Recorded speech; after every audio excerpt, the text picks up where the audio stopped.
Testing. Okay, cool. Testing, testing, testing, testing. I need to make sure that we are good to go. Um the sun is still up and it's still like in the video and stuff.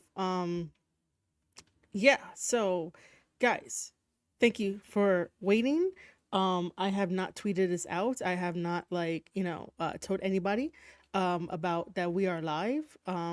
So what we're going to be doing today, I'm going to be just saying this very very not very quickly, but so what we're gonna be doing today, we could talk a little bit about the weird promo that happened between Will Ospreay and Ricochet. I did not get to put that into my previous podcast episode talking about how I believe and how I will stand on my hill and say that both Danielson and Swerve had their basic human rights basically just taken away from them, and body autonomy that we always been talking about for years and years had that taken away from them due to the actions of their co-workers, which I would never thought that would be happening in 2024. Like, there are other ways to tell stories, there are other ways to beat down your fellow man, there are other ways to basically you know, be a wrestler. You don't have to go so far out there to try to get a pop,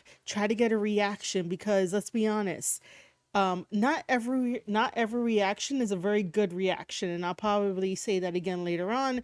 And it's the same way when it comes to publicity. Not all publicity is good publicity, you know. Um Rob Jr., thank you for joining the chat. Hello. Raheem Brown, thank you for joining the chat too. And you're totally right. Let's do this over on the Twitch side of things because we are doing both. Welcome if you're on the Twitch side of things. And if you're on obviously the YouTube side of things, thank you, thank you, thank you, thank you, thank you for being here. But yeah, we'll get a little bit into that because that promo, I mean, when I finally have my face cam on, I'll say some more about it. But we will be taking a look at this short little video clip of will the actions of All Out cause, you know, Tony Khan to not really get that TV deal, and especially tonight. So we'll watch a little video about that. We'll watch the Dave Bautista interview, and then hopefully we could round it out with Jim Cornette's thoughts about Hangman putting the childhood home of Swerve on fire. If you are not Patrick, how's it going, buddy? We miss you over here, man. Thank you for joining the stream, man. Thank you, thank you, thank you. Um and I will say this right now. If you are not a fan of Jim Cornette, then by all means you don't have to stay to the end, but I'm just letting you know. Face cam will be up in a little bit. Um what? Wait, who retracted a statement? I don't even have I don't think I even have mods to get that message retracted. What? What is happening here?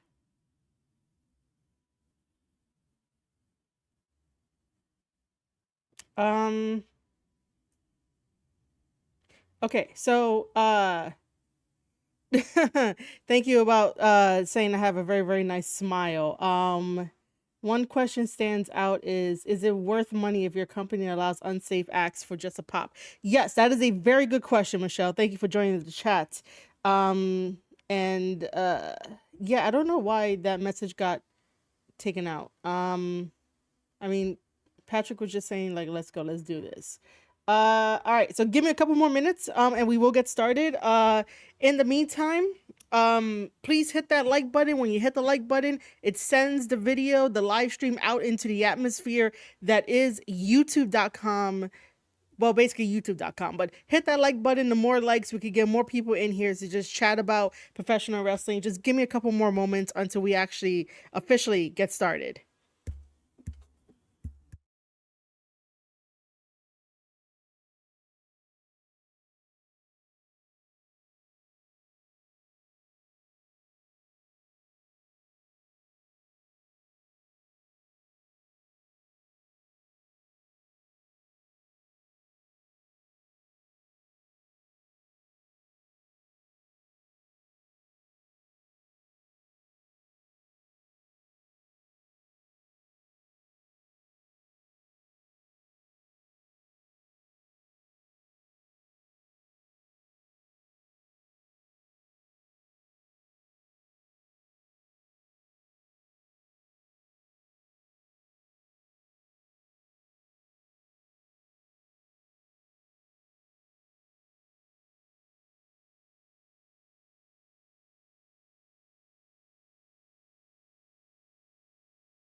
I'm just glad that you joined the chat, Grapple Vision. I know, eh, yeah, it's not about Suji, man. I miss talking about New Japan, by the way. I really, really do. Um, she said this has taken my focus.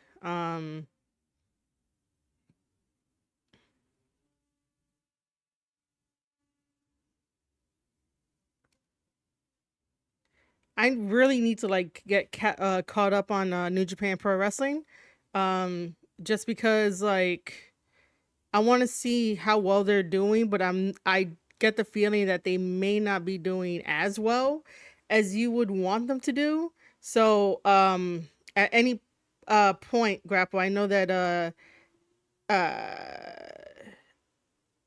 that you said that you can still listen for a while. I know if you want to catch me up on some stuff I should be aware about for New Japan, I would greatly appreciate it. It's way better for the channel to focus around the stuff in the States. It is. I totally agree with that. Oh really? Ah man. Uh it just doesn't feel the same, and I'm not sure what else I can say to sort of get them back on track. Hey Denisha. Thank you, thank you, thank you, thank you, thank you. Thank you. I feel kind of weird that I don't have the face cam up right now. Um yeah, I feel kind of weird about it. Uh but yeah, I appreciate you saying that and listening. I appreciate everybody listening and stuff. Uh don't hit that like button, put it in the camel clutch instead. Guys, put that like button in the camel clutch by way of Raheem and myself. I do want to say you know what? I'll do it. I'll do this. Because you know what? I love my thumbnail. I really do. I love my thumbnail so so much.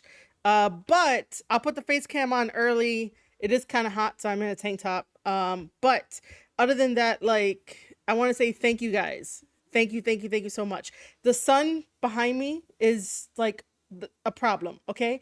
The sun behind me is a problem. But I will say thank you guys so much for helping out the Square Circle podcast community, the YouTube channel, and everything that you guys have been doing, from watching, reacting, you know, basically chatting and stuff, and just helping me out. I appreciate each and every one of you guys. I also appreciate anyone that came over from Pro Wrestle Times community and came over from other communities. Like, I love you guys. Thank you so much.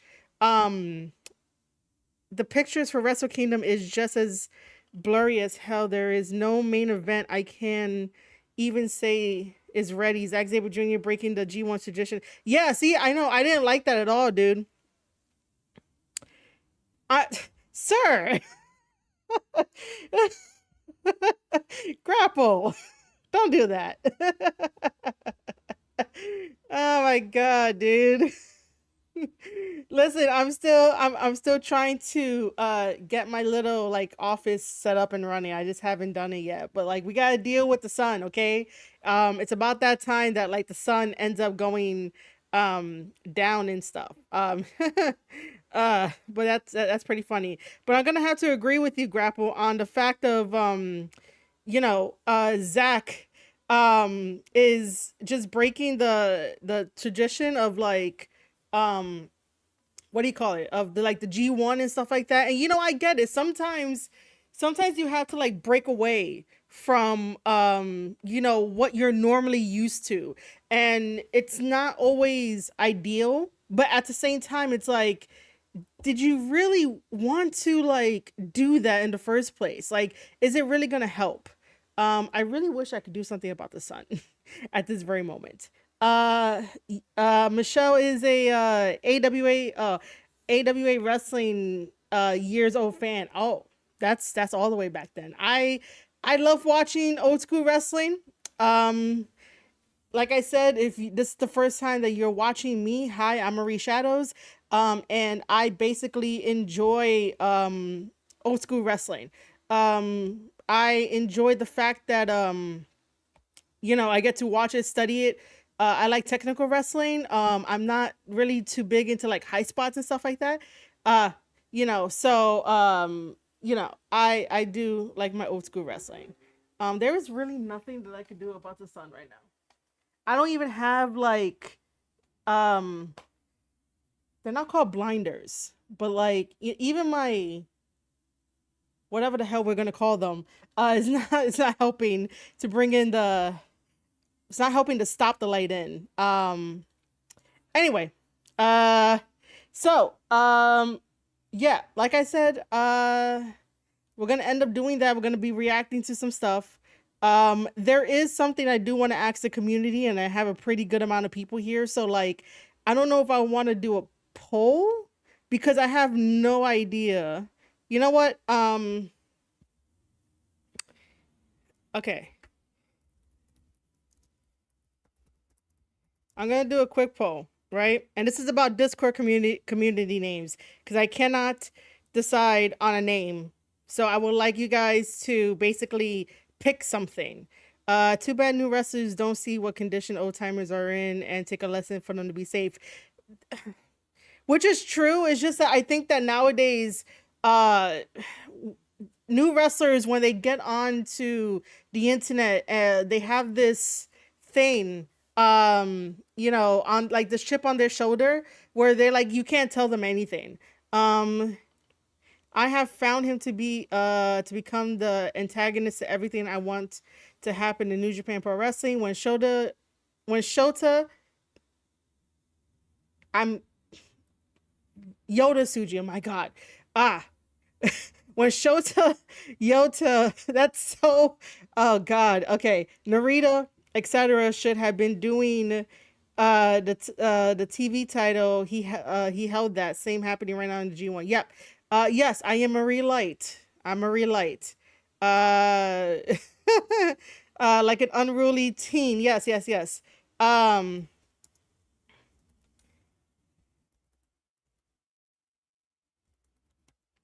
um,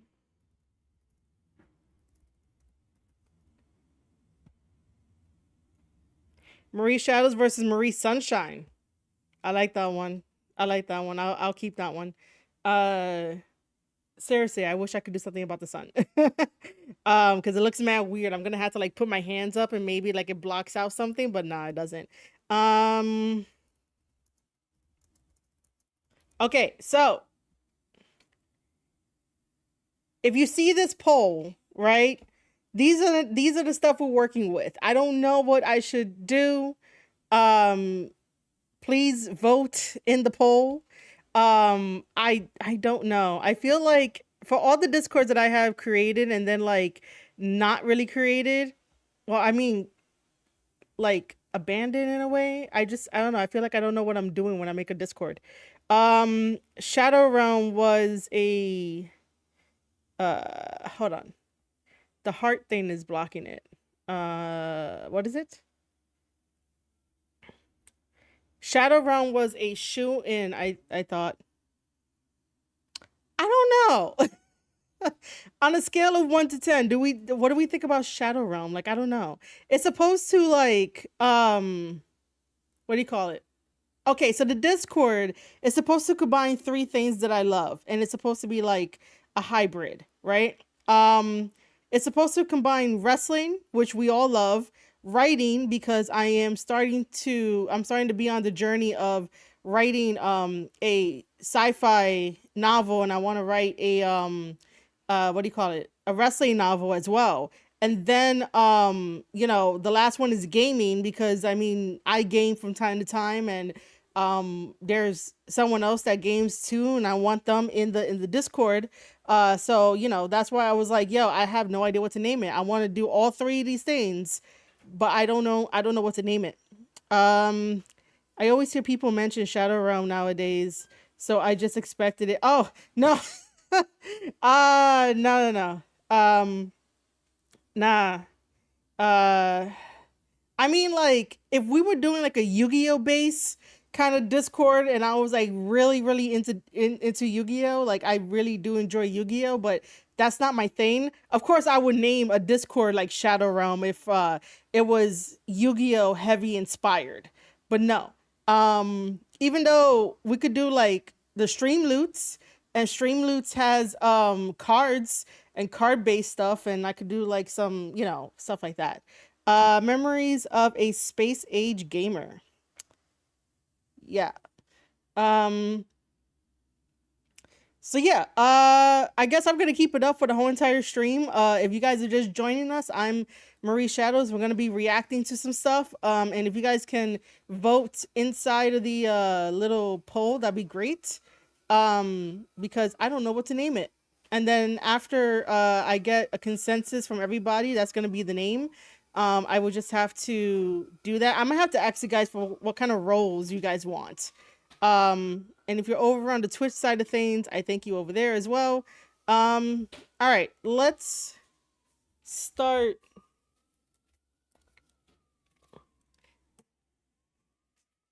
Actually, because I know that when I start, I can't really like stop at the moment. So let's do this instead. Continue to vote, press that like button, share it out, get more people in here, and I will be back in like 5 minutes.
Okay, see, I knew I was going to start talking and then it was going to be muted. Cool, cool, cool. Yo, G Coalition, thanks for joining the chat, man. Call it love to be in darkness. Nah, we're not doing that. That's way too much. You like Shadow's Den? All right, cool, cool, cool. Reminds me of Thieves Den from Personas 5. Mm-hmm. And I think like Thieves Den is like very, very, very popular in itself. RKO that like button, guys, and thank you guys for bringing it up to 10 likes, man. Like I said, from the bottom of my heart, I totally appreciate and love every single one of you guys. Okay, now let's try this out because most of the time I'm like, I have the volume like really down and you guys can't hear it, but um we're gonna take a look at this first. Um, okay. Should I put it like this instead? I think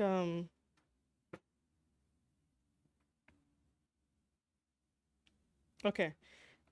So the reason why we're watching a Vince Russo um mini little clip is because the title does say will All Out cost AEW their TV deal, and earlier I had basically mentioned and alluded to that because AEW is currently uh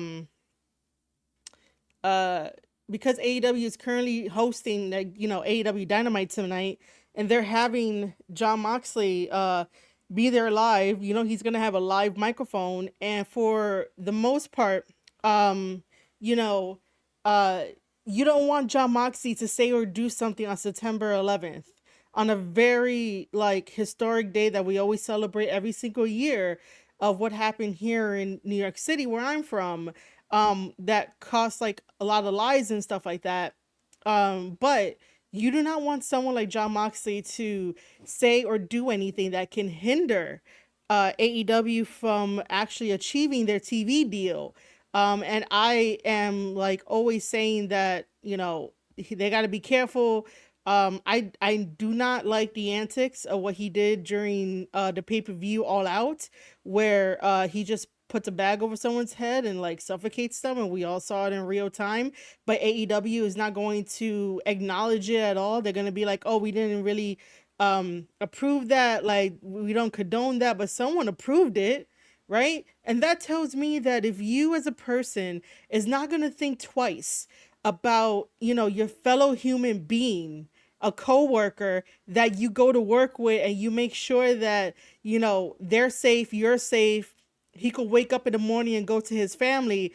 If you as a person can easily just want to suffocate a man because you want to claim it in the name of wrestling, is very, very troubling, is very dangerous, is very bad. Because nobody should be doing that. Nobody should be having that kind of imagery where it's way, way, way too strong for that. There's a reason why television has changed its course. There's a reason why television has not had something so graphic, so violent, because now we know, we have the knowledge of like, that's not a good idea to do. You can talk about those issues like on the side, but to have it so much on like cable television, we're going to get so desensitized from seeing that type of extreme violence that when it does happen, we cannot like recognize it, and then we're not really going to do anything, and then we're just going to, be numb to the system in a way, so that's why I'm like, yo, John Moxley should not be on AEW Dynamite. John Moxley should be reprimanded. It does not matter if he's trying out a new character. It does not matter if he is trying to method act whatever he saw over his break. Like, you don't do that. If you are so quick to do that, and another thing too is that it does not matter if the wrestler agreed to it, because I'm going to let you know something. This is a little insider knowledge. Not everything gets talked about in the match. So when wrestlers put matches together, which like I personally do not like revealing so much of the industry. I really don't, but this needs to be said because there's a lot of sheep out there in the IWC that ends up just parroting, like an actual parrot, what they see other people talk about and tweet about, and they don't do no research themselves. They don't go to the promotions and be like, hey, can I help out? Can I be part of ring crew? They don't do any of that stuff. So I'm here to tell you that when wrestlers are put together for a match, when it's like wrestler A versus wrestler B, not everything is talked about. Okay, so bag spots like the one we saw with Danielson and John Moxley, who knows if that was talked about? Now, because I bring it up, 100% that someone is going to try to save face. And when they save face, they're going to say, yes, it was talked about, but I'm going to tell you to challenge that, because for the most part, half the stuff that people do in a match are not talked about. Some of the stuff is on the fly. You can tell like what's what, but I can tell you for sure that not everything gets talked about in a match. Okay? So I will still be here and say that John Moxley putting a bag over someone's head without a second thought, without thinking that, hey, this might not go over well. Hey, this might be triggering to some. And especially Danielson's family. And I don't like to bring up family from anybody because it's none of my business, because that's his business and that's his personal life. But because Danielson brings in his family and we know his family and his daughter this and like his son and stuff like that, I would just say that like it's really kind of weird that John Moxley didn't think twice about doing that spot, knowing that he has a daughter, Danielson has a daughter, and then all of a sudden you're gonna put a bag over someone's head when your daughter is gonna think that you were her hero. And then all of a sudden she sees this and it changes all the perception in the world. Like this is what I don't understand. When people become parents, I understand that like they can pick and choose what their kid watches, but eventually their kid is going to watch it. Eventually their kid is going to look at it, and their kid is going to have a lot of questions, and they're going to really question the kind of integrity and the kind of man that their father is in relation to like what he did, which is kind of like mental that these men don't think about that John Moxley thought it was okay to suffocate a coworker, knowing that like his daughter could be watching, knowing that like his daughter might catch it somewhere else, knowing that like if someone at school was like, hey, I know who your dad is, and he got suffocated by John Moxley or something. Like, kids talk. Kids are everywhere on social media, but the IWC will have you think that kids are not. When I said in my previous podcast episode that kids basically rule social media.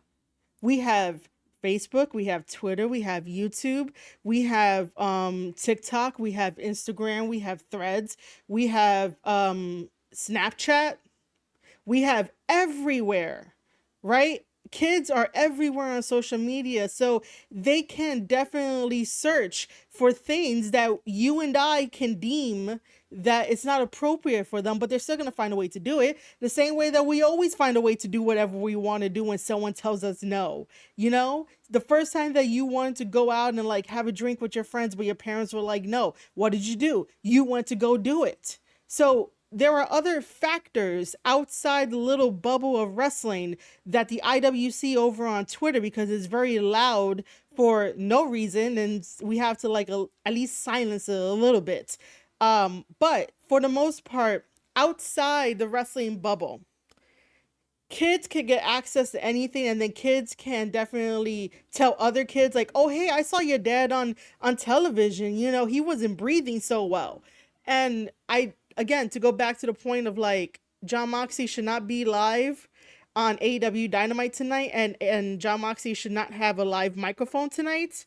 Tonight is 9/11. Whatever he has to say, let someone else say it. Let him stay in the corner, out of sight, out of mind, and then next week he could do whatever he wants.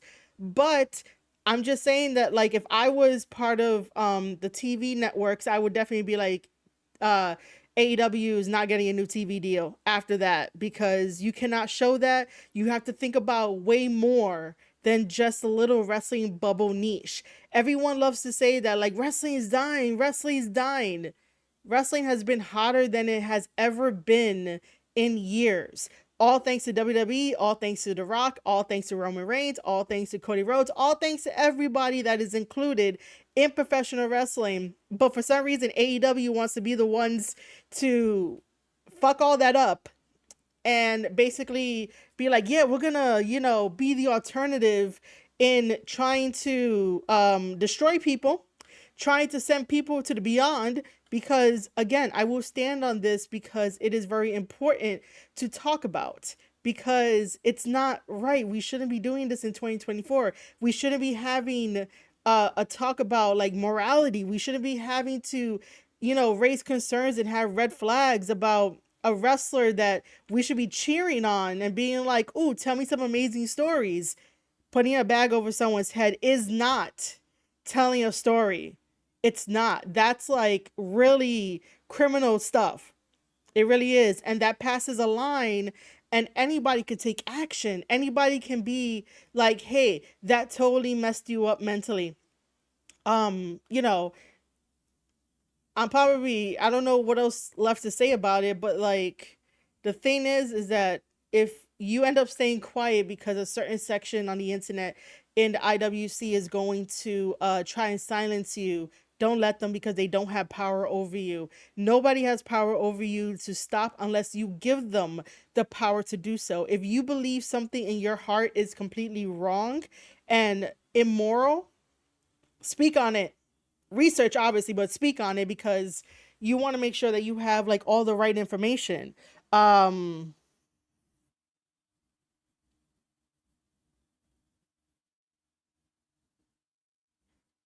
I mean, the F word, if you mean fuck, that's like my favorite word. So that's my favorite word. AEW is indie with $1 billion budget. Yeah, we say it all the time, man. We're gonna get to watching this, but I needed to say that again. Setting people on fire, bags over people's heads, needle through mouths. What part is wrestling? It's not. Even though like we saw, people get put on fire before, but it wasn't like every single time too, it really wasn't. I should name it Hulk Hogan bald spot. Nah, it's fine. TK doesn't care about wrestlers. Will Washington approve it? I mean, maybe he did, maybe he didn't. It was more like a theatrical snuff segment. Oh, I haven't. Yeah, I did. I haven't heard that word in forever. It really was in poor taste. It really, really, really, really, really was in poor taste.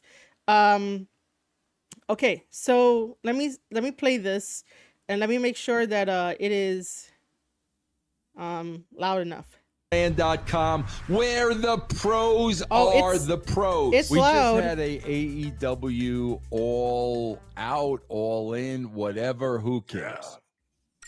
And they put a plastic bag over somebody's head and tried to suffocate somebody. They put a syringe in somebody's mouth. There was a knife involved. What else? Wait, a knife was involved? Well, I mean, I saw the clips, but like a knife? Can anybody in my chat like let me know if that's true or not, that they had a knife? I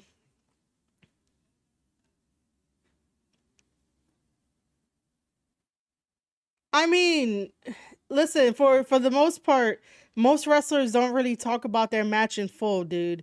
So, maybe it was that it was talked about. Or maybe it wasn't, or maybe it wasn't passing, but like I'm just going to say that like not everything gets talked about. I also love Vince, but he had a knife on TV during a WCW Tank Abbott segment himself. Same with having guns on air even. So, okay. So I do know, because some other people have like told me in like comments about the Brian Pillman segment, so that had a gun. But again, we play the whole Star Wars thing of like who shot first and like what really happened. We still don't, I don't even know to this day if that was a real gun, unless someone wants to like mention it to me. By the way, YouTube, don't freak out. We're talking about professional wrestling here and some weird ass like angles about a segment that he had a gun. It's wrestling. We're talking about wrestling here. I didn't know that there was a knife on TV during the WCW Tank Abbott segment. Alstino said it best. Someone's gonna die in the ring before, anything. But, does AEW listen? No, they don't. They don't listen. Vince is definitely inconsistent. I can attest to that, because I worked at WWE in 2018. I can attest and confirm that Vince McMahon was definitely inconsistent. He got in trouble with the company for that segment. Oh, okay. Tank Abbott held a knife to a guy's throat and threatened to gut him. They cut away after that. It was nuts. That's a very interesting thing. I might end up, looking for that segment, because I did not know that was a thing. Wow. Okay. Else, Ben? Am I missing anything, Brett? Did you see it? For a second, there was what involved? A knife. There was a knife involved at some point. What else, Ben? I mean, those are the big hits right there. The autoerotic asphyxiation heroin addict demo is really up, so we really got to start stabbing each other in the mouth. And oh, they also had arson the week, like Arson the week before, yes. earlier in the week. So, um, we're taking this step to these hardcore CZW, FMW throwbacks to grindcore porn wrestling, like very sadistic for no real reason in the heat leading up to it, especially with characters that are, more pure all American style or like Yes, I was in WWE in 2018. That's why I can confirm that Vince was inconsistent. hip hop style. Instead, we're doing these strange things that don't really line up with what's going to be max payoff for any of it. And I put this over on the locker room. This leaves the opportunity for the networks to go, you don't have creative control anymore. We want to see everything before we sign anything that we're. Hey, Polar Knights, what's up over on the Twitch side of things? I love the men's cam setup. It is the perfect evolution of beard growth. Okay, that's interesting. We're going to give you money to be on our family friendly networks when you're pulling this kind Ooh. of stuff. And even when you have to go, we're not showing it because it's too controversial. It's too scary for the kids at home. Well, fine. I'm not watching it either. So numbers are down. I think they did 157,000 on their C show this week that they want to try and sell to Fox. Well, might be time for another reach out to Jacob Allman to go, hey, buddy, don't do it, So Well, I'm not gonna Stevie, I'm that not that gonna sit here. No, I gotta cut you off. I'm not oh gonna sit boy, here while you guys go ahead. denigrate and disparage the safest wrestling company in the world. And 157,000, you're not counting the people that are on iPads, iPhones, Android devices. Those have no connection to the internet that can be tracked. Yeah, Nobody's no. tracking anybody, even on 9/11. Nobody's tracking anybody. Yeah. Stop it. Here's the one question I have. This is the one thing. Forget about all that ridiculous stuff. Here's the question I want to pose. I basically worked on the WWE network. So I basically made the SEO, the search engine optimization, stronger for you guys. So if you wanted to search for like only John Cena matches, that should pop up. If you wanted to search for like gimmick matches, that should pop up. Nothing weird or out of ordinary should pop up in your search. So I basically, that's what I did at WWE, was make the SEO stronger for the WWE network. Michelle says, but if you go to Jim Cornette AEW pay-per-view debut and fast forward to now, holy shit, it not changing much. Yeah, yeah. Hopefully a little bit later we'll take a look at one of Jim Cornette's videos. And Michelle also says, family geared wrestling. I think that I think that Stevie Richards was being sarcastic when he said that. He was being sarcastic. Hey Luca, how's it going? What's up? All right, ladies and gentlemen, if you are just joining us, I do have a poll that is up. If you guys want to click on the name of the Discord, because I'm going to be making a Discord. The Discord is going to have professional wrestling, writing, and gaming in there as well. So it's going to be like 3 things that I do. So just pick one. We currently have Shadow's Den leading, Shadowverse, Marie and Friends, and then other. Tell me in chat, but please do not forget to vote in the poll, and then also make sure to like this live stream, because the more likes you give it, the better it goes out into the YouTube atmosphere, and it helps to get more people in here, and we could chat more and just know more different perspectives. To you guys, with a TV rights deal hanging in the balance with Warner Brothers Discovery, why am I taking those kind of chances? That's what I'm saying. All it takes been one executive. It could be the executive's wife. It's already been sent. The stooges of you think WWE's not going to fire that shit off like just to hurt them? It's already sent. Why in the midst of negotiation, Stevie, are you going to take a chance like that when all one person has to do is see it, and it could be deal over, bro. Before Stevie explains his answer, which he's probably going to give a good answer, Vince Russo is completely right. 100% right. Why would you approve any of that kind of like import taste, really huge imagery for a pay-per-view? Now the pay-per-view is obviously not on like cable television, but everything gets back to the network television anyway. The network television wants to know like how many pay-per-view buys, is this worth investing, all these questions and stuff like that. So like, why would you try to jeopardize that? Why? I don't quite understand first of all, I don't understand all in, all out, like so close together. They've done that 2 years in a row, right, Ben? Why are you putting these two events so close together? Also, you have a special or a pay-per-view. I don't know if it's on Dynamite or pay-per-view called Blood and Guts. There's no identity attached to this type of wrestling. I mean, I watched a little bit of it during our break between shows. I was expecting Commissioner Paulie and Ron Head and all the rest of it's going to be HIV infected needles on a pole match. Yeah. Sorry, Vince. But yeah, they literally, this was a parody back when I was in ECW of Commissioner Paulie was some homeless person who threw up every time he had to make a match.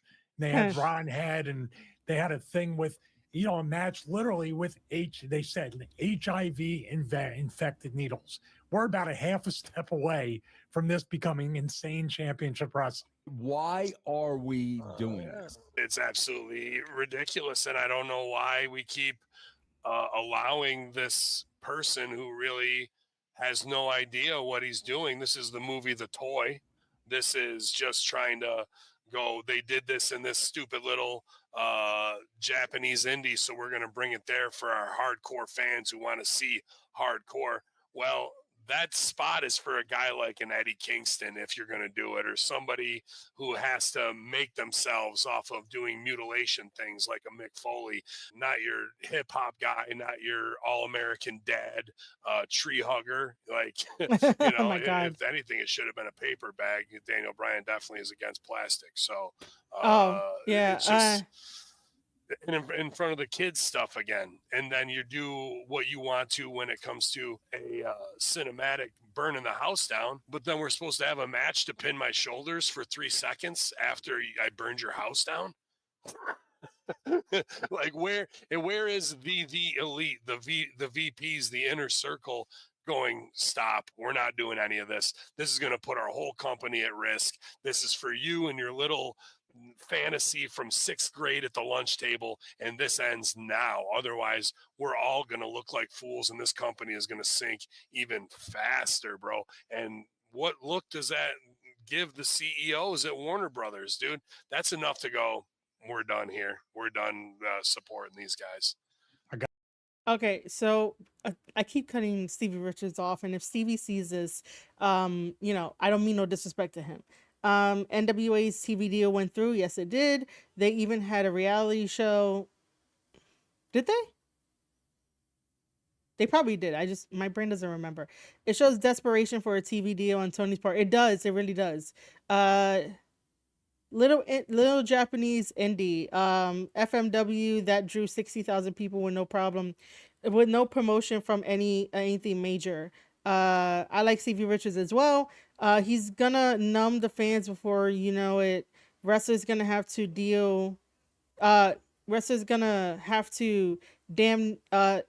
near kill each other. Yep, definitely agree with you on that, Michelle. I do want to quickly mention about the little Japanese indie companies, right?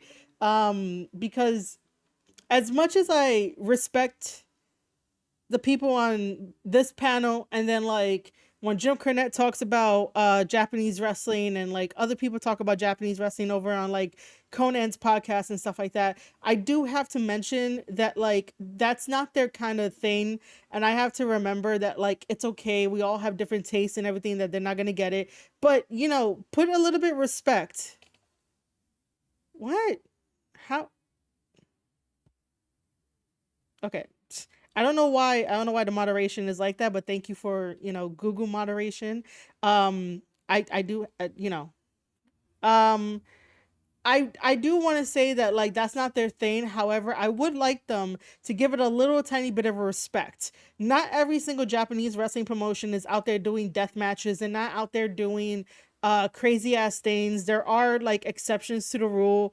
But you know, give Japanese wrestling some respect. My channel is basically Japanese wrestling. Right now we're covering stuff that's happening here in the States. We're covering stuff that AEW is doing all wrong. But for the most part, I love New Japan Pro Wrestling. I love Pro Wrestling Noah. I like Japanese wrestling, and there is an art style, and there is something to Japanese wrestling, and it doesn't, you know, it doesn't need that whole like scoffing at it. Japanese wrestling is just as important as American wrestling, the same way as Mexican wrestling, the same way as European wrestling. Like it's all freaking like together, and it builds a wonderful ecosystem that we call professional wrestling. But for some reason, people just want to like overlook it, step on it, and like just say some really crazy stuff. So I would like it if like Japanese wrestling gets some respect. And if they do not understand Japanese wrestling, I am more than available to explain to them about Japanese wrestling and, you know, the ins and outs of what happens in Japanese wrestling, because it is a completely different mindset than American wrestling and the way that they go about in Japanese wrestling. And you cannot, I need to make this perfectly clear.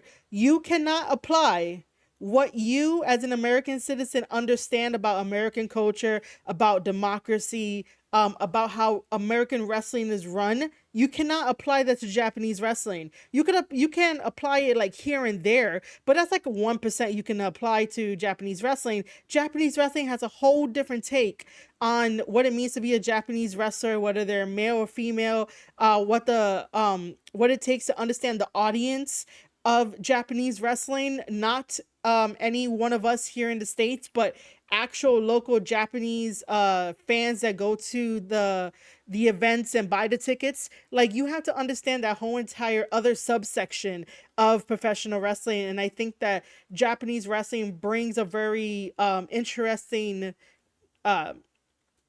lore, tradition, amazingness into the ecosystem that is professional wrestling through and through. So I can definitely explain to them like all this kind of intricate stuff about Japanese wrestling.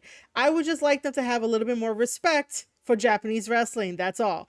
Okay, so this is why I love Grapple Vision, by the way. But I do love everyone here that's hanging out with me. But me and Grapple Vision like love Japanese wrestling. I would say that they can definitely be ignorant and don't know what they're talking about when it comes to Japanese wrestling. They really do need see, the reason why you would feel the need to compare it to something else is because you really don't know, and you're not talking to experts and people that know about Japanese wrestling. You're just hearing it through the sort of grapevine. In a way, I'm going to call it a grapevine. They're hearing it through that, which basically like they think that they know everything that goes on over in Japan, and it's really not the same. Hey Brandon, how's it going? Welcome to the stream and chat. Thank you for joining us. The AEW fans have embraced their identity, which is pretty much being a sicko. Speaking of sicko, I don't understand why, you know, an older guy like Tony Khan wants to like use, you know, a term like sicko, and then like it's gonna backfire. It really is.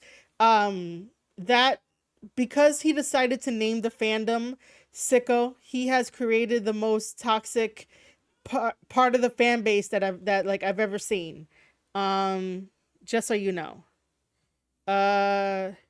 Grapple goes on to say, if they want everyone to respect their scaffold matches and bull rope matches, they can stifle the random Japanese hate because they didn't think of explosions first.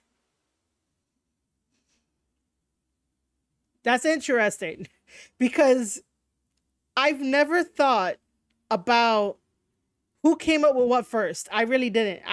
Listen, I totally get what you mean there, right? But I've never, in me like watching wrestling and studying wrestling, I've never questioned what came first, because I didn't really care. If explosions in Japan came first, all good. If like explosions over here came first, that's okay too.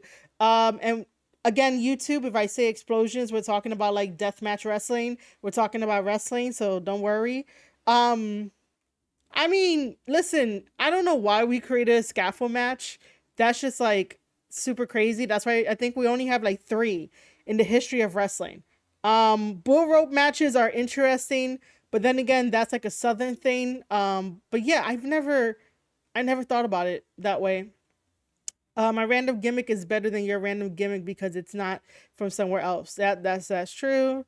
The entire situation is wildly different there. They all have a go if a Japanese wrestler won't learn the language to wrestle, but they won't even watch the match. Yeah, uh, love Kabuki back in the day. I would have to like watch the matches. I love the Southern style too so much, but I don't get why they had to just lie to prop up their style. Dude, it's just one of those things. Like I get it. I get your perspective. I totally get that. Um I guarantee that if Crockett thought of explosions first, that shit would be talked about how great it is by the same people who bash it now.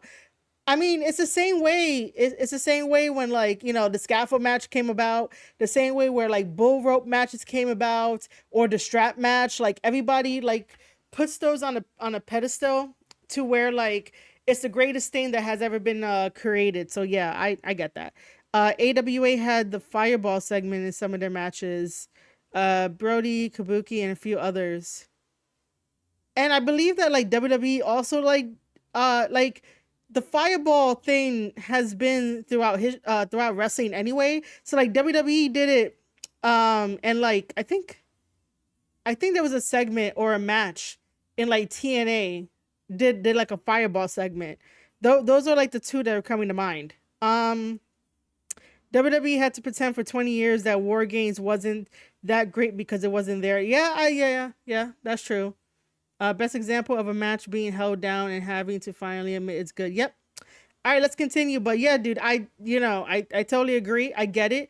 I just wish that like they can reach out to me, or maybe I have to reach out to them to be like, hey, if you're gonna talk about Japanese wrestling, let me be on the panel and let me give you like what goes down.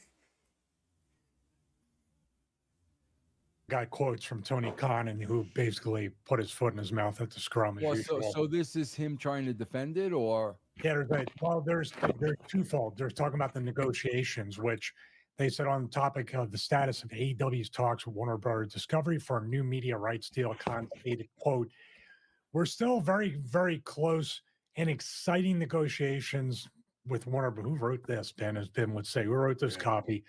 It's been going on throughout the summer that we've been having these conversations. It's a very detailed package that we're having discussions about. I said, I think it's safe to say I believe AEW is here to stay on TNT and TBS, famous last words. I think that's true for a very long time, and I believe it. I have not put pen to paper. I'm still working on things. It's an exciting time without getting too specific. Well, you're doing a great job, Tony. But while giving everybody that anticipation of things to come, there are really exciting things to come for AEW. Okay.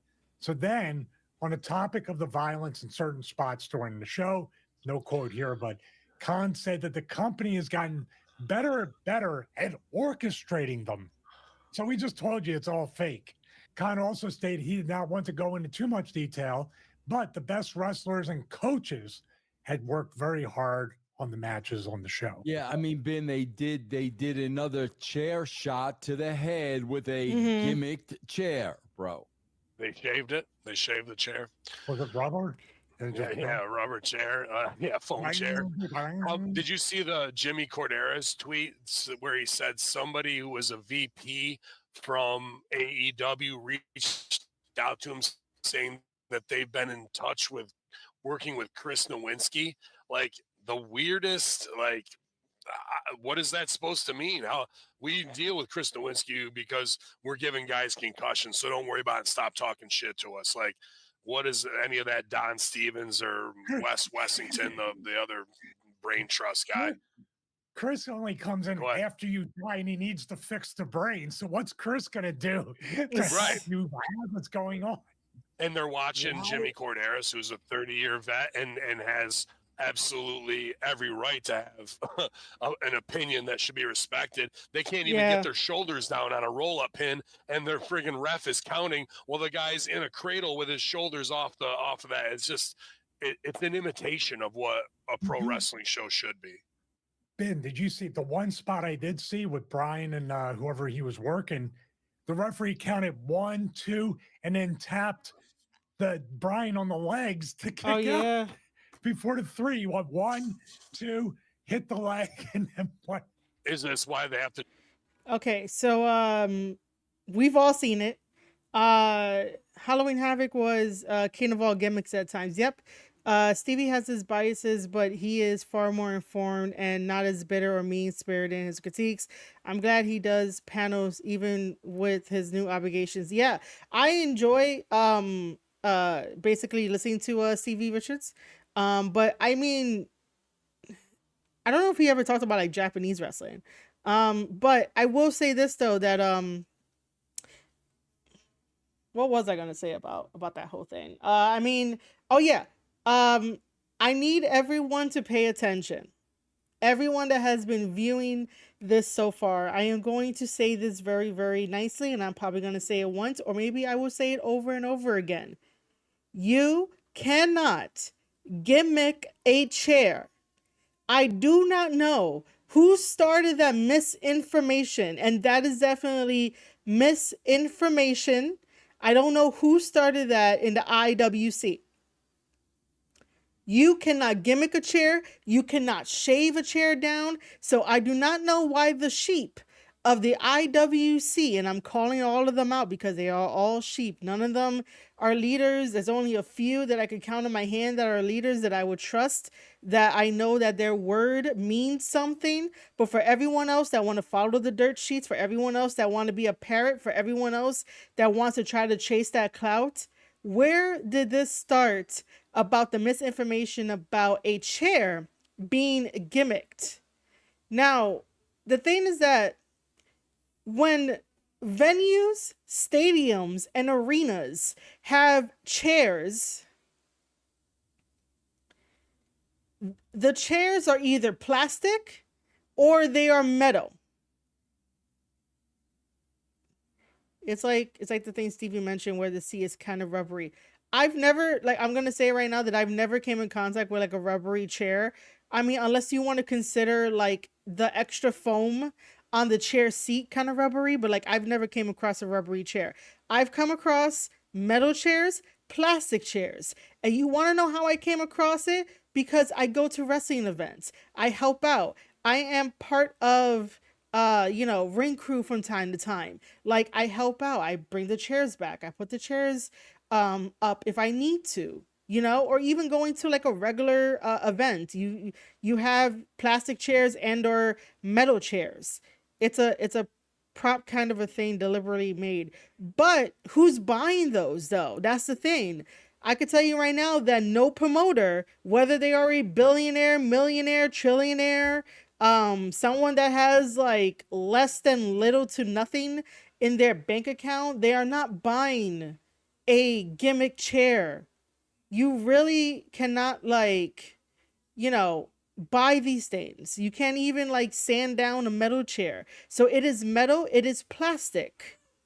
No promoter is going to buy these chairs to try to make anything safe. Plus anyway, why in 2024 are we accepting that it's okay to take a chair shot?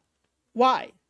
Now, you could take a chair shot on your back, on your legs, on your arm, on your ankle, but for some reason, like, it's okay to take a chair shot directly to the head, knowing what we know now when it comes to CTE. And it's sort of like, astonishing that people would just parrot off of what they hear on the internet or what they see on the internet with no research, no evidence of like, hey, it could be done. Here's XYZ. They automatically want to be like, oh, well, you worked in the business. You should know, because I just want to say that there are gimmick chairs when in fact they're not. There is no gimmick chair. So please, please stop saying to people that have worked in the business that there are gimmick chairs. If you are not going to provide any type of um evidence, then stop talking. It does not help anybody by saying that you can gimmick a chair. If this was like theater, like Broadway theater, you can definitely like have the wooden chairs and like have that as a prop, and when someone sits on it, it falls apart. But if you have a metal chair, you can loosen the legs if you need to, you can take that apart. But if you're gonna whack somebody over the head with it, you cannot gimmick that.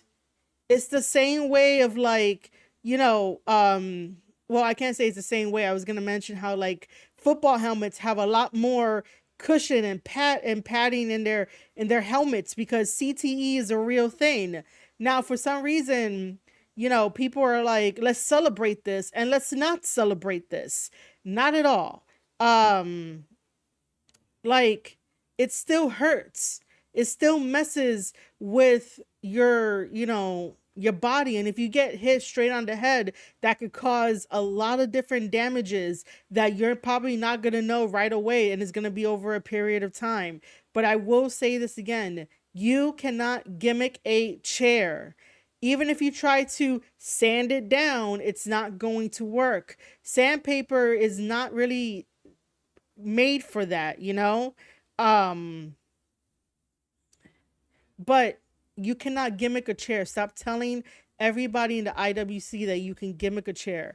If you're not going to provide any kind of evidence, then don't say it. Do not spread misinformation, because that's not a thing. And it's kind of annoying that like these random IWC sheep people would flock to people's posts and comments and try to shut them down with the tiny little voice that they have, and people just cower back and let them do what they want to do. No, even wrestlers should be stepping up and being like, we don't gimmick chairs. Chairs hurt. They actually like freaking limp, or they hold their head. That sound is not fake when somebody hits a chair over someone's head or over someone's body, like it still hurts. It's not, gimmicked. Ricky Morton getting hate for, telling people to stop taking headshots directly is also another problem. Our problem in the IWC is that we don't push back, and then when we do push back, these accounts that hide behind a profile picture or not even a real picture tends to, not care. And that's a problem within the IWC. And sometimes we kind of group them all together about like, oh, it's all toxic. It kind of is all toxic, but at the same time, like, there has to be something done. There has to be something done about the people who spread misinformation and spread lies and want, what they want. So that way they can see the brutality and stuff. But at the same time, they won't go and support UFC, where that is straight on punch to punch and like really do some really bigger damage than in professional wrestling. Professional wrestling, we should have people that are able to wake up in the morning and not have to worry about if they're gonna feel off, so they're gonna go to like the hospital or something, and then like something like mysteriously fucking happens. I don't understand why this brand of sickos from AEW basically wants bloodshed all the time. And by the way, this is not the alternative we wanted. This was never the alternative we wanted. How is taking a chair shot directly to the head, how is that changing the world? That's not changing the world. How is stabbing someone with a needle to insinuate that they've been drugged? How is that changing the world in professional wrestling? How is trying to suffocate a man changing the world in professional wrestling? It's not. It's not changed the world. I don't know why the EVPs, Matt and Nick Jackson and Kenny Omega, has not stepped in to be like, this is not the vision for professional wrestling or what we wanted. This is not the alternative for what we wanted. Why are they just sitting idly by and not saying anything? Why are they not using their powers, even if Tony Khan like took their power in a way, but they still, you know, have a say in it? Why are they always quiet? Why are they always content and just staying out of the way? That's not what leaders do. That's not what people of a company would do. And you should be very, you know, uh safety is one of the words, but they should definitely like step in and be like, this is not what we wanted. And everything that we've been told about AEW since 2019, those promises are not there. And then this is more apparent because again, Tony Khan is basically booking for the sickos, booking for himself, and it's one of those of like, dude, someone is going to end up seriously hurt. And with the sickos going online and telling people that they could gimmick a chair, they're spreading misinformation. And it's like, we have enough misinformation out there, and you want people to go and spread some more misinformation? No, that should not happen. That really, really, really should not happen at all. Chairs hurt. You cannot gimmick a chair at all.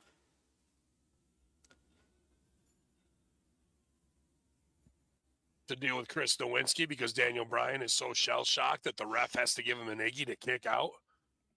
I've never in 31 years and then afterwards doing this kind of stuff. I've never seen anybody literally tap the wrestler during the count. And Yeah. Count like And Logan Paul, two, like loud to make sure you know to kick out. yeah. But and Logan Paul, the Iggy means that someone gives you a signal to do something inside the ring. I just don't understand, man, with everything we know now, why are you messing with the head at all? Gimmick, no gimmick. Why are you messing with the head at all, bro? All right, that was that segment.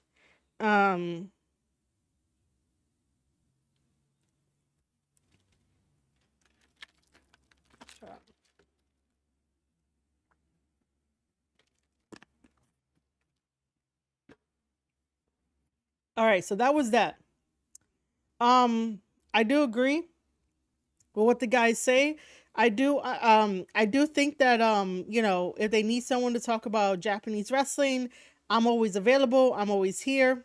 Oh my god, you guys could barely see me because of the damn sun.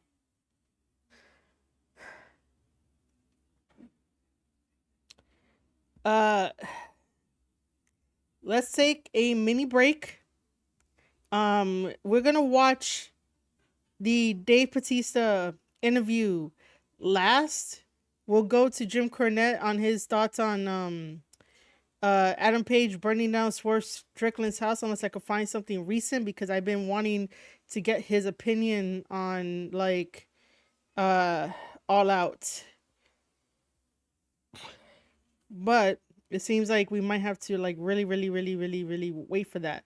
The only reason why I turned off the camera is because that sunlight, I am going to try to do something about that sunlight, but I can't make any promises. I can't make any promises, but I think that the latest one is definitely reviewing Adam Page burning down Swerve's house, which yeah,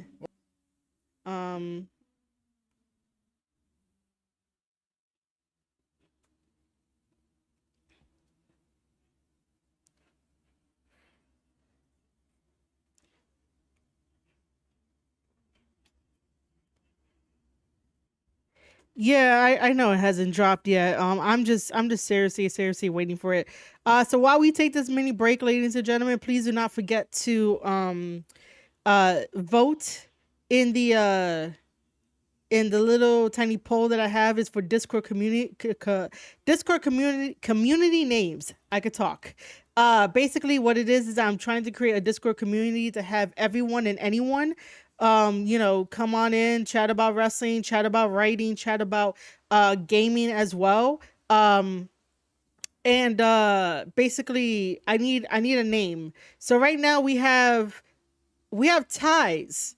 Shadow's Den and Marie and Friends are tied, and Shadowverse and other Tell Me in Chat are tied. So if you are just tuning in, please make sure to vote for a name for the Discord community, and then hit that like button so that way it could go more into the YouTube atmosphere. And give me a couple moments to try and get this sun situated so that way it doesn't look like I don't exist and I become Marie Sunshine. So yeah, thank you.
This sun situation is annoying.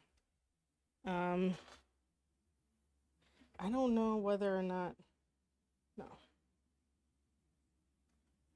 I could do this, right? Even though you guys are not seeing any of the stuff that I'm doing. But I'm gonna move. No. Okay, I think you guys get to see. Maybe you guys get to see some stuff. I don't know.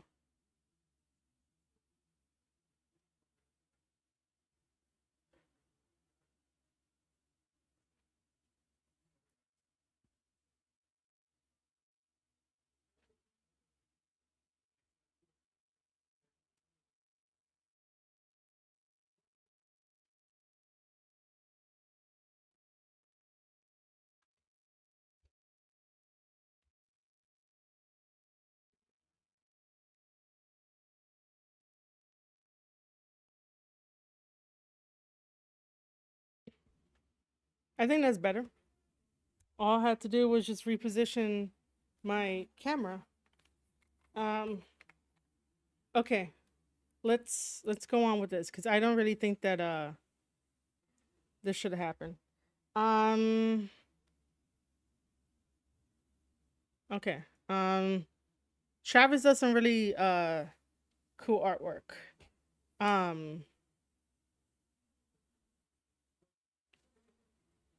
So yeah, again, if you're just joining us, we are listening to Jim Cornette talk about Hangman Adam Page burning down Swerve's house. Again, YouTube, it's about wrestling and for wrestling, so don't get too, crazy. And again, if you guys want to be a part of the decision-making process for me when I create the Discord for all of us to join, by all means, don't forget to vote into the poll if you guys have not voted into. Again, I'll just remind everybody that Shadow's Den is tied with Marie and Friends, and Shadowverse and other are tied as well. So if we could get some tiebreakers, that would be amazing. Well, that was certainly a segment on a show with segments, but there was one big one that a lot of people were talking about coming out of this. It was all on the overrun, so I hope you caught it. But before I even ask you, did you see any of the tweets? Oh. Okay, so I stopped it there because I think I remember somebody like sending me a comment, right? A comment that said, "Oh, how would somebody know that this is gonna happen?" Now I know it went to the overrun. Of course, no one's gonna know. If people, even though for the most part, I feel like I'm not really looking into the camera.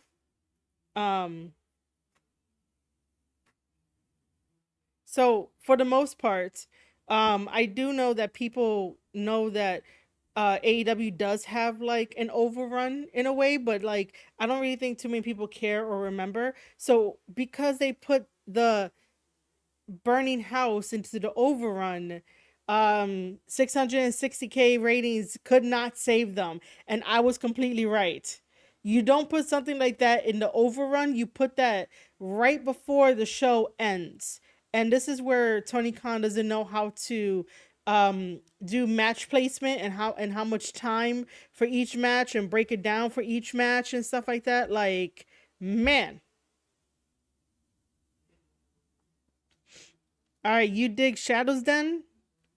All right, in my mind, Shadow's Den and Shadowverse are like the two that I might want to go with. But I don't know. I need everyone's vote to let me know which one is the stronger one. But back to this segment here. Yeah, if you're gonna put something like that into the overrun, that's bad. It wasn't the same house in the shot. A lot of people have been like trying to figure out if it was the same house. I don't really care. Someone's house got burned down. I'm just gonna be really, really honest. Like, a house got burned down for story purposes in professional wrestling. I don't really care if it's not the same house, but let's see what he says. Earlier in the day from Swerve Strickland. Well, no, but fortunately they had played the video. Did you skip over the video earlier? Because they played it. Oh, I didn't know. Did they play it on Dynamite? Yes, they played it in the program. Well, we skipped over that too because I was going to tie it into this segment that we're talking about to make it more concise and more easily understand, digestible for the audience, Brian. Earlier in the show, they had played a video of Swerve all humble and babyface with Nana, his manager, standing in front of the house that he grew up in, his childhood home, and had pictures of him in the home. Mm-hmm. I'd like to see some pictures of Swerve in a home, but no. Come on. He had Dude. He had the pictures and he basically, with his new AEW contract, he's finally achieved his lifelong dream. He's been able to purchase the house that he grew up in. It was a modest house, and I'm sure it held many wonderful memories, and they're standing in front of it. Mm-hmm. And you get a real good look at it. And you know, that's a happy thing that happened, and he wasn't too over the top with it, but that's what happened, right?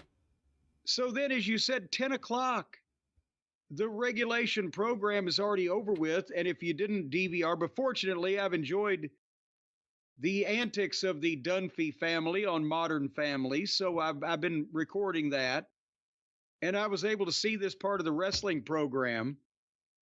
They're doing a contract signing with Swerve and Paige. And Swerve comes out and sits down at the table, and they play Paige's music, and he doesn't come out. And it's awkward, and then they say, well, I think Shivani, we'll try this again. Hangman Adam Page, and they play his music again. And again, no pay. And the thing, they've established the gorilla position is right behind the curtain. Wouldn't they know if the motherfucker was not there? Especially. I'm just gonna say no. Jim, nobody would know where anybody is at. It's AEW. You're asking too much from the company. Way too much, but I totally get it. I'm just gonna say no. They did not, they don't know where anybody is. Especially if he wasn't in the building and nobody had seen him. I've worked in the television production of these things. You don't intro a son of a bitch unless he's standing at Gorilla. So, but leaving them to this loophole. All of a sudden, Page pops up on the screen. And he's going in the front door of Swerve's childhood home. And he proceeds to do what I can only describe as an audition for a low-budget horror movie. Wow. That he would be the star of, maybe if some of his friends pitched in. Wow. You know, like the do-it-yourself videos that became popular in the early 90s. The Blair Elite Project. There you go, or maybe the Blair Bitch Project. Wow. And he, you know, he's talking, he said Swerve's father didn't love him. Probably told him to shut up so he could hear the TV. He was a mistake. They didn't mean to have him. I tell you, the parents are suffering on this program tonight. The mothers are whores and the fathers are drunken fucking cretins. And he breaks a window as he's, you know, walking through, and then he goes outside on the porch and he gets the can of gasoline again. I'm telling you, if we could do an investigation of the unsolved arsonists or arsonies, the various arson offenses, I bet you some of these people are responsible. They've got a goddamn fetish with this stuff. Tony They Khan has do. funded more arson than maybe anyone in American history. BP. I don't know about that. Like I don't know about that. Oil has not fucking spilled as much gasoline out in public as. So anyway, he pours gasoline on the porch and he walks out and he sits in an overstuffed easy chair out in the yard with the house in back of him. By the way, was that chair in the house and he brought it out there for this, or did he bring the chair with him Well, this is kind of like one of those questions, kind of like the Louisville pooper that we talked about on the last show. And by the way, he's still on the loose. No, is he? He's still on the loose, but they've increased police patrolling in the area, and the homeowner has got police tape that he's put around his front porch, so he hoped that they won't. But yeah, I think the guy's artificially doing it also because it looks runny. I think he's shoving chocolate pudding up his ass and then squatting down and being able to just shit instantly What? because it What are doesn't we- look real. It looks runny. But the homeowner did say that it was poop, so maybe he's. What are we talking about? Did I miss something? I think I missed something. Why are we all of a sudden talking about poop? How does poop play into this thing? Is it because of like, I don't know, the gas look like poop, or like how did we get to poop?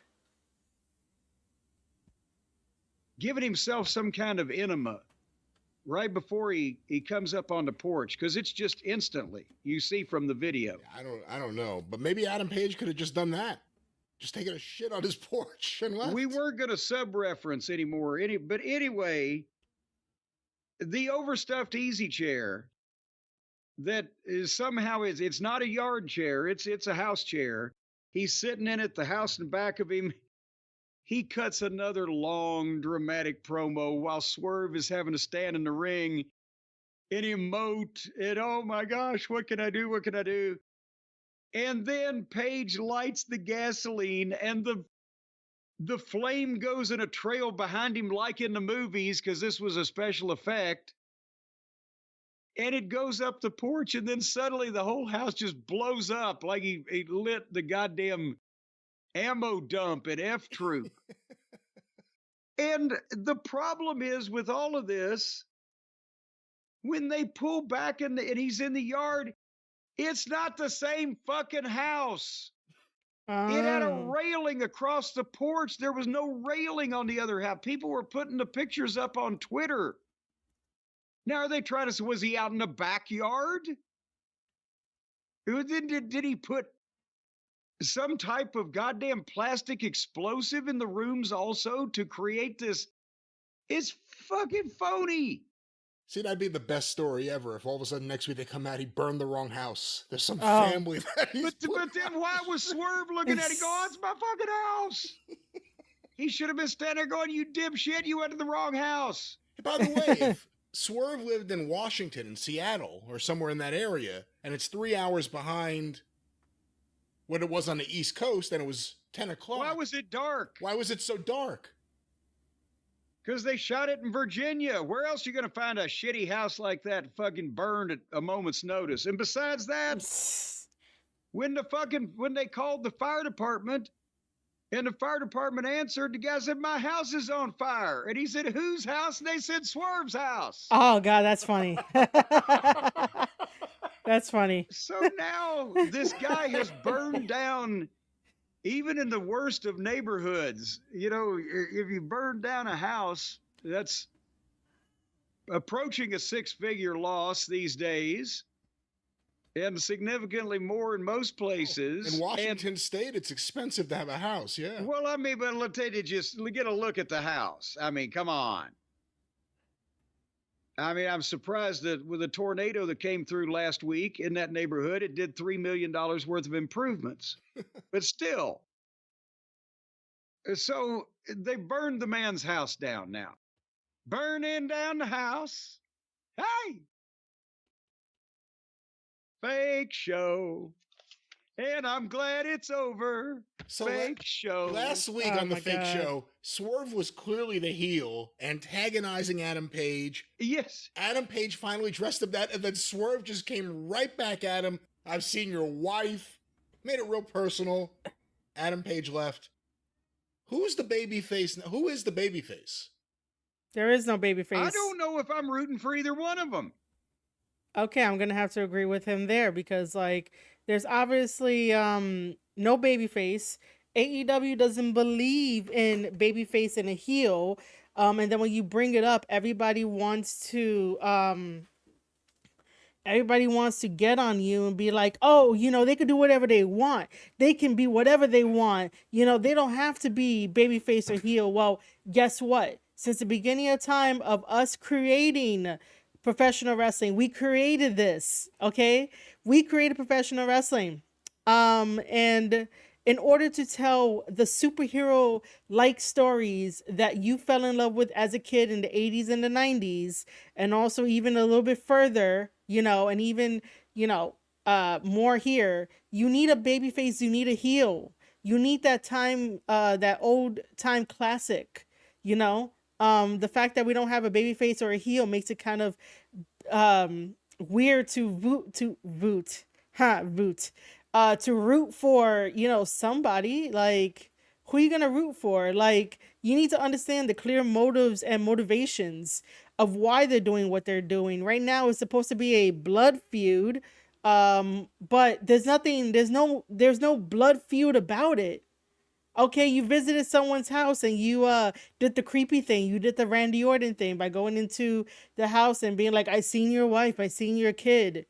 Okay, cool. You could have just been invited over to the cookout if you wanted to see my wife and my kid. Like, you see how easy that is?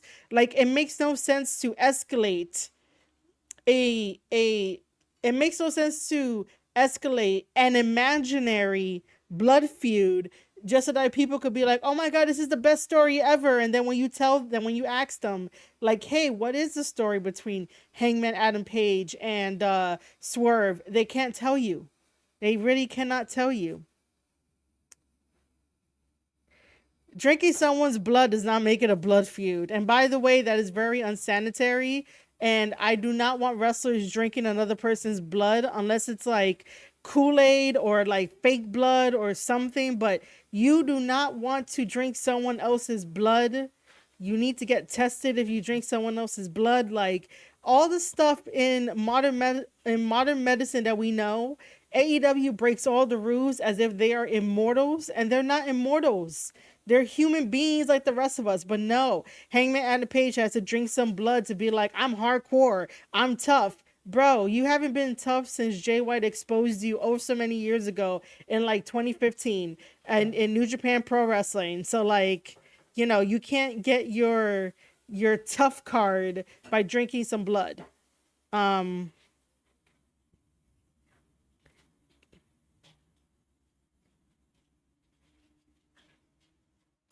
Their feud is who can con the con.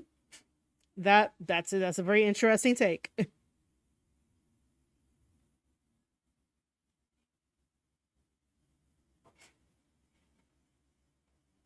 Well, yeah, hey Gia, what's up? Thank you for joining the stream and the chat. That excuse can't go for everything.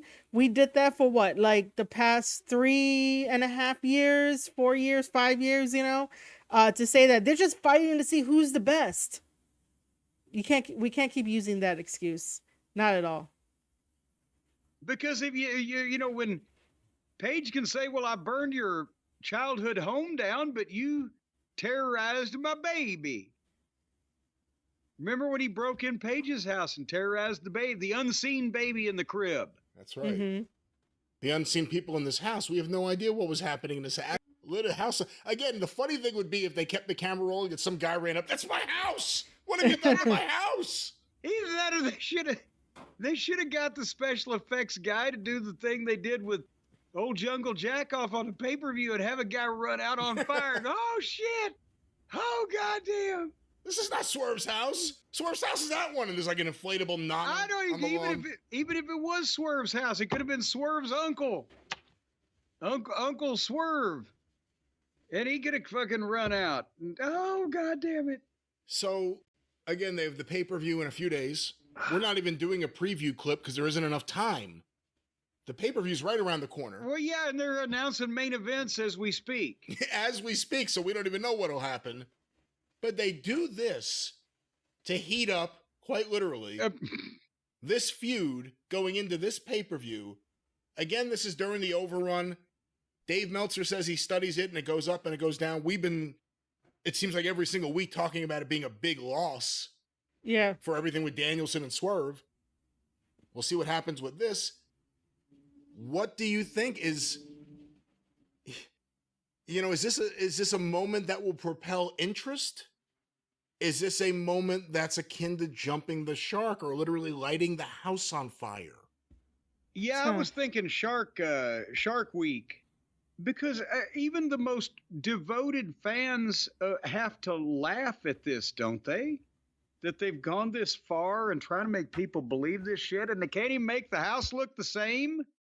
See, that's the thing. At least if it was the same house, you could just focus on, okay, they took it really far with this, and there's no cops or fire department or anyone. No one's screaming. No one's saying, what's going on? Nothing. This house is in the middle of nowhere. They're in Wartburg, Tennessee. That's true. That's true. I didn't even think about that. That nobody would react in that way. You look past all of that, but But the sports-based presentation, banger after banger after banger. Oh, and occasionally it burned down somebody's house. Now, if they'd have done like they did in the old days, remember when the guys wanted to heat up an angle, they'd go out and they'd get in a fight in public and get arrested? Now, if he had have burned the house down without permission and somebody called the cops and he'd been arrested for it, it made the news. Now, that would have heated the goddamn thing up. See, this never would have worked, ever, because even though wrestlers hated each other and there were feuds, as we saw with Eddie Gilbert running over Jerry Lawler, if something like this happened, the police would be like, hey, wait a minute. If this ain't real, you better say it now. Yeah. Because we're getting calls. Yeah. Well, burn the fucking house down. Nobody called the police on this, by the way. Yeah, that's why Lawler killed the angle. He had to go out and apologize. Not apologize, but just go out and acknowledge that he was still alive and go out and vow revenge on Eddie Gilbert after he'd been run over because people were convinced he'd been murdered and they were calling the cops and wouldn't stop. But, yeah. We'll stop unless you have more to say about Adam Page, the arsonist. What do you think the odds are that next week old Swerve comes back and shoots Hangnail's horse? I mean, it's AEW, it's Tony Khan. It's not crazy, the idea they would kill a horse on TV. Oh my but God. I would take the under. You want to be under the horse? No, I'd rather be on top of that. In that terms horse. of what I could do over at the wonderful DraftKings app. Oh, see, another thing. They got, sponsored by DraftKings. People were telling me that when I said before that AEW don't get no sponsors, and people were like, oh, well, DraftKings is... Oh, I thought my mic was muted. So, so like I was saying that they were like, oh, there's DraftKings. DraftKings is on the turnbuckles. I don't know what you're talking about. Even people were like, Will Ospreay got sponsored by Assassin's Creed. Well, let me explain it again on the live stream because I explained it and I explained it on the previous podcast episode, which you guys should go check out. But let me explain it on the live stream. And this is for content creators and streamers. And if you are not one of those, make sure to take some notes.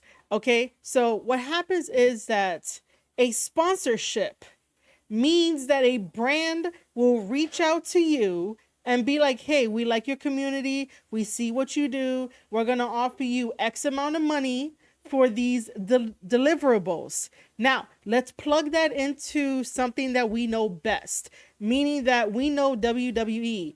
WWE, the two examples that came to mind, and I'll keep it very, very simple, the same way that I kept it simple on the podcast episode last, which, again, you should go check out. Wingstop. Wingstop called up WWE and was like, hey, we have a budget. What are your plans? WWE was like, here are our plans. Let's work out a budget. Wingstop was like, this plan works for us. They sent WWE X amount of money. And not only did WWE have Wingstop sponsor a particular match, WWE also gave Wingstop the ability to have wrestlers such as Rey Mysterio and Braun Strowman be in a commercial that talked about Wingstop, and they were eating Wingstop on camera, so that becomes a deliverable. So WWE and Wingstop both fulfilled their obligations for that sponsorship, meaning they paid WWE for the spots and WWE delivered on the deliverables. That is a sponsorship. The same thing with the Cinnamon Toast Crunch. Cinnamon Toast Crunch, I believe, sponsored like a New Day match, which makes sense because New Day is very, very, very kid friendly. So the same thing applies. Cinnamon Toast Crunch was like, hey, WWE, what are your plans for us to sponsor a match? WWE was like, these are our plans. Cinnamon Toast Crunch was like, hey, this plan works for us. So Cinnamon Toast Crunch took their marketing budget. Every single company has a marketing budget that they have to spend money on when it comes towards the holiday season, when it comes towards later on in the year. They have so much money and they want to spend it on people to know that they're going to get a return on investment and ROI.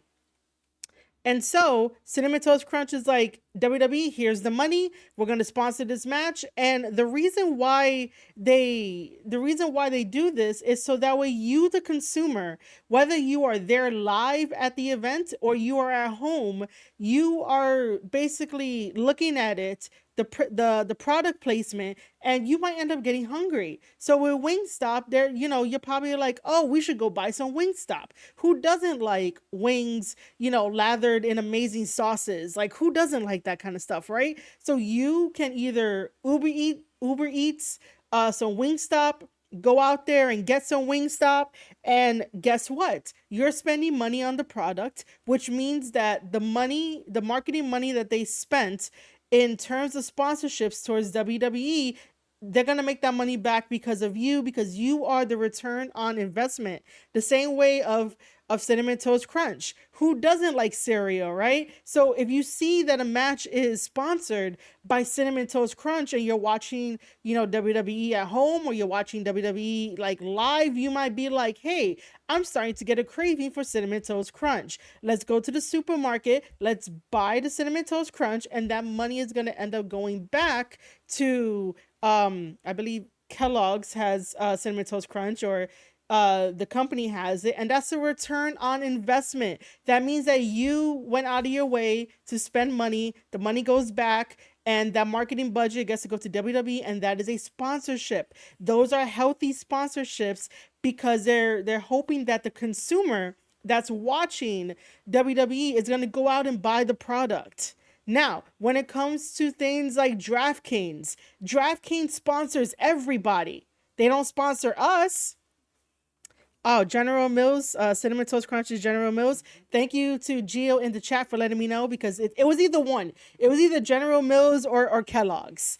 Hey, Gills or fan 444. How's it going? Welcome to the chat. I'm explaining the differences between sponsorships and brand sponsorships, and now we're up to, I should say, affiliate sponsorships. Sorry, I'm up to affiliate sponsorships now.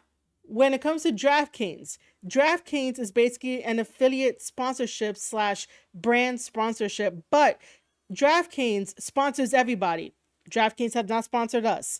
But if they did, I don't know, I'll think about it. But if you have an addiction towards gambling, please gamble responsibly. If you happen to, go on DraftKings, because DraftKings is all about gambling.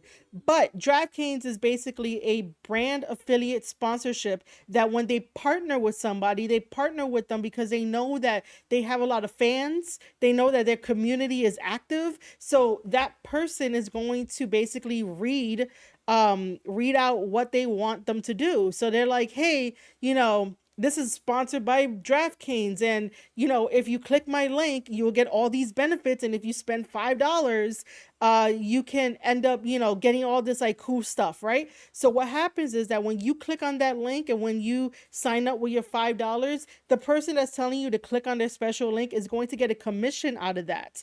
The company has already made their money because people are already spending money on the site and gambling on the site. And again, please gamble responsibly.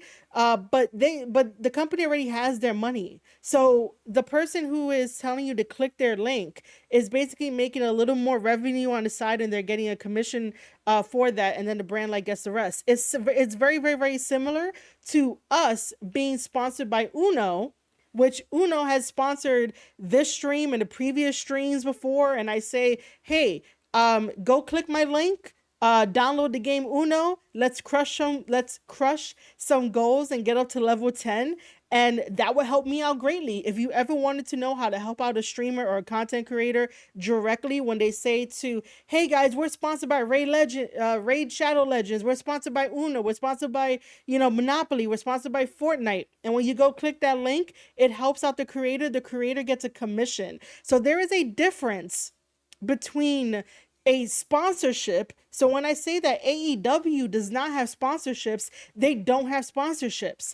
They have collaborations, but none of these collaborations, none of these companies are paying AEW directly to try to get the ROI, return on investment, which means that the consumer that is watching the product to go out and buy the product. That's not happening because, quite frankly, you don't have to go out and buy DraftKings. All you have to do is just get your phone, right? Your smartphone, download an app, probably upload your information, your card information, and bam, you spend $5 and you get all these benefits from whoever link that you clicked on. The link that you clicked on. So like Miro is sponsored, Mansoor is sponsored, Ash by Elegance is sponsored, Kevin Knight is sponsored. All these people are sponsored by DraftKings, and they all get a commission from it. They don't really get like an outright, brand deal.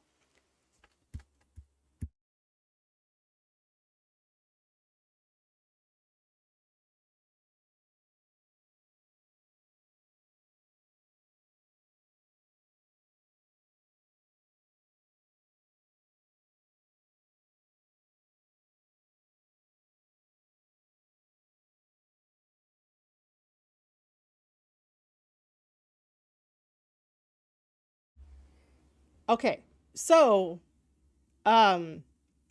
basically that is the difference between what DraftKings does and what sponsorships actually do. And also, to bring up another point, is that even YouTubers that have nothing to do with sports, because DraftKings has like NFL and wrestling and boxing and all this kind of different things. Even big YouTubers that have nothing to do in that space of sports also get sponsored by DraftKings. But like I said, you can go to these sites and sign up and get your own affiliate link for stuff like that. So another example is if you want to tell people to go to the WWE shop and you want to say, hey, they're having 15% off, and if you use my code and my link for the WWE shop, I get a commission from it. I'm affiliate with that. So there are different types of sponsorships, there are different types of affiliates, there are different types of brand sponsorships as well.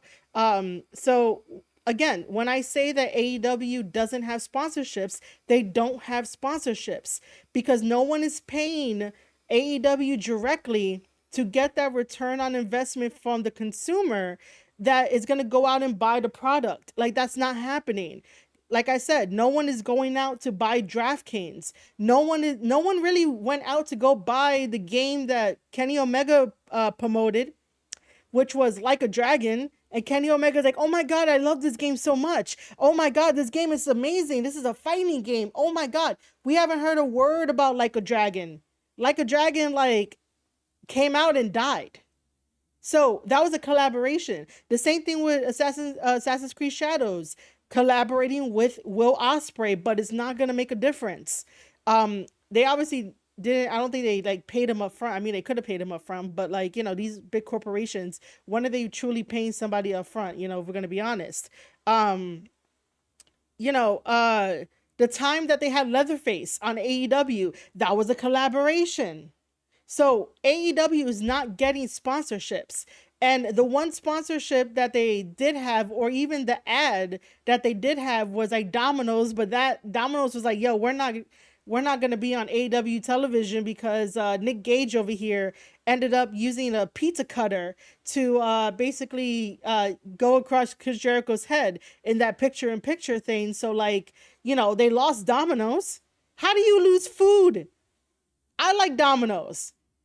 Guys in chat, like, let me know if you like Domino's. Like, I like Domino's. I like Papa John's. I like Little Caesars from time to time. But like, you know, it's the idea that there are different sponsorships, there are different brand sponsorships, and even affiliate sponsorships. And again, if you are not a content creator and you want to talk out your ass, just know that there are people here to tell you that you're wrong. Let me go and read some comments here. AEW should be sponsored by Lowe's. I guess. And AEW got Woo Wings. Oh, they still do? I didn't know they still do, man. Like, what? Bourbon sold separately, yes, of course. And also, please drink responsibly. I'd rather see you with a Wheatley vodka sponsorship. Oh my god, really? Nah, dude. Nah. You know, okay, so here's my stance on like drinking. This has now become like 18 and up. But again, please drink responsibly. But I will say that I drink on occasions. I don't just like drink to drink. But if I'm like invited to a party or invited to an event, and you know there's something, you know, something to drink there, meaning like liquor, alcohol, you know, I'll just have like 1 cup of something, or I have like 1 shot and I'm good. I don't like over drink, but I would not mind like, you know, trying the whole Wheatley vodka. I think that will fucking burn my throat, but I wouldn't mind. But that would be kind of interesting if I got a sponsorship by Wheatley vodka. I'm gonna have to come up with a jingle for it, you know. But yeah, we're definitely not gonna be taking shots on stream for that. Jim Cornette just dropped AEW's ratings. I bet he's gonna flip out. Of course he is. When's the last time you've seen an AEW star in a commercial? I still see the Chad Gable, Otis Cricket Wireless commercial on TV. Yeah. That's a good thing. I don't know. Yeah, Jungle Boy swinging on Lowe's ladders. Hard pass, but funny. Michelle, that's funny. Yeah, Woo Energy, you know, that came and gone, but I believe the reason for that was that Ric Flair and company saw that like they were losing money. They weren't making money by doing that. Yeah, they lost the Domino's commercial. Domino's is okay, better than Frozen. Yeah. Papa John's, yeah, I'm a Papa John's person. Marie, she's talking about AEW furniture. Thoughts would buy it. Yeah, I realized that. I was just like, okay, so I like wine, but I don't think I told you guys what kind of wine I like. If there's red wine, I'll drink it. If there's white wine, I'll drink it. It doesn't really matter. Red or white, it doesn't really matter to me. But I am more of like a wine kind of girl. But I don't mind like trying something else, you know, that's gonna be okay. You know, AEW paid to have that furniture made. Homemade pizza, yeah, man. I haven't made homemade pizza in a while. I haven't made homemade pizza. So I'm guessing that the rest of this Jim Cornette thing is the DraftKings, right? I'm guessing. Well, then one of them's bound to, so you're gonna win. See how that works? I got the whole thing covered. Now, wherever you get your favorite apps, okay, you will know that. And do this. Anybody can step up and place their bets, ladies and gentlemen, because if he does, okay, boom, you win. I got a loophole here for you, pal. You want to know what it is? Yeah. I figured this out. If you bet individually, how many people's on a football team? Is it 11 or 12? Okay, don't know. so You don't know. You're a sports fan. How do you not know how many 11 players is going to thinking about? But it'd be hard to top Wahoo and Ernie, wouldn't it? And then, well, and the ever popular fucking Otis Sistrunk. That worked out for everybody in Georgia. It's hard to top Wahoo and Ernie because they were actually really good players who ended up being Really okay, good. so One of them too. And that way, certainly, somebody's going to score it. Well, I guess unless it's a scoreless game. Only on major gambling centers. In New York, call 877-8-HOPE-NY or text. okay. Wow. That was something by Jim Cornette. So the last thing that we're gonna do before I completely tell you guys that I love each and every one of you guys is listen to the Dave Bautista interview with Chris Van Vliet. That's gonna be the last thing. So before I play that, please make sure to vote. I have a poll here that has Discord community names. You can either vote for Shadow's Den, Shadowverse, Marie and Friends, or other, which you would tell me in chat, and hopefully I remember the name that you tell me. So basically what I want to do is to create a Discord community with everyone that has been so amazing to me and like have everyone in one place. You know, basically, it's going to be about wrestling, writing, and gaming. I like to game from time to time. I definitely love professional wrestling. I definitely want to take you along with me on my professional wrestling journey, from being like media press at MOW, having these live streams so that way you never miss a live stream, and maybe, you know, some behind the scenes stuff and all that kind of stuff, right? The writing, if you guys don't know, I have started to write a cyberpunk sci-fi novel. I want to keep you guys updated on that, and I also do want to write a wrestling fiction fantasy novel as well. So I want to keep you updated on all of that. So this is why I'm asking you guys to please cast your vote if you have not cast your vote yet, for the Discord community names. Right now we have Shadow's Den leading, we have Shadowverse and Marie and Friends tied, and then other is obviously not doing so well. But again, guys, if you are just joining, I'm Marie Shadows. This is the Square Circle Podcast on YouTube. Thank you for being here and chatting with me, and even casting your vote into the poll. And then also hit that like button if you are enjoying what you are watching, what you're hearing, and if you definitely agree with me. If you don't agree with me, that's totally fine too. Shadow of a boot. Nah. We're not Canadian. I'm not Canadian for that. I say in a very lovingly way. Okay. So this is, oh yeah, I saw Denisha's thing. Yeah, John Moxley is definitely talking, even though he shouldn't be talking tonight. Marie and Friends should be for Discord. I will be there. I was thinking about it, but I don't know, man. Like, I want something to catch on. Like, the Discords that I'm in, they sound like really, really cool. Like, you know, I love playing Grand Theft Auto Online, so I love playing GTA 5, and I've been following the voice actor Ned Luke, who does the voice actor for Michael in GTA 5. He has a Discord community, and it's called Big Daddy's Playground. And I'm like, you know, I want something cool, you know? I was thinking about Marie and Friends just to be like, kind of, I don't want to use like the word cozy, but kind of like nice and, you know, and stuff like that. Like, I don't know. That's why it's kind of hard to choose, and I'm leaving it up to the community and everyone here for it.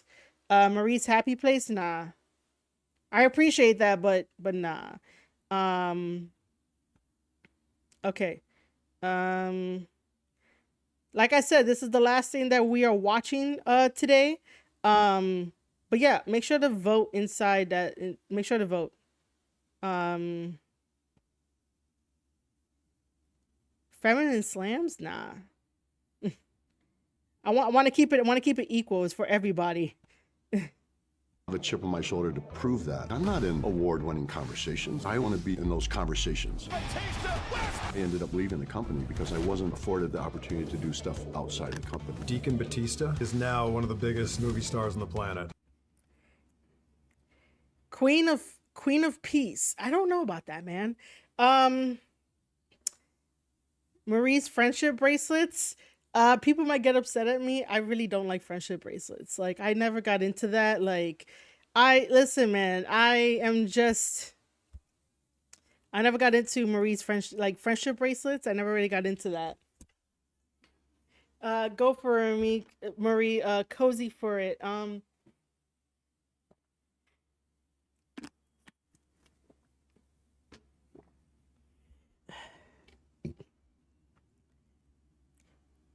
Well, it's up to the community. Let's see what the community says.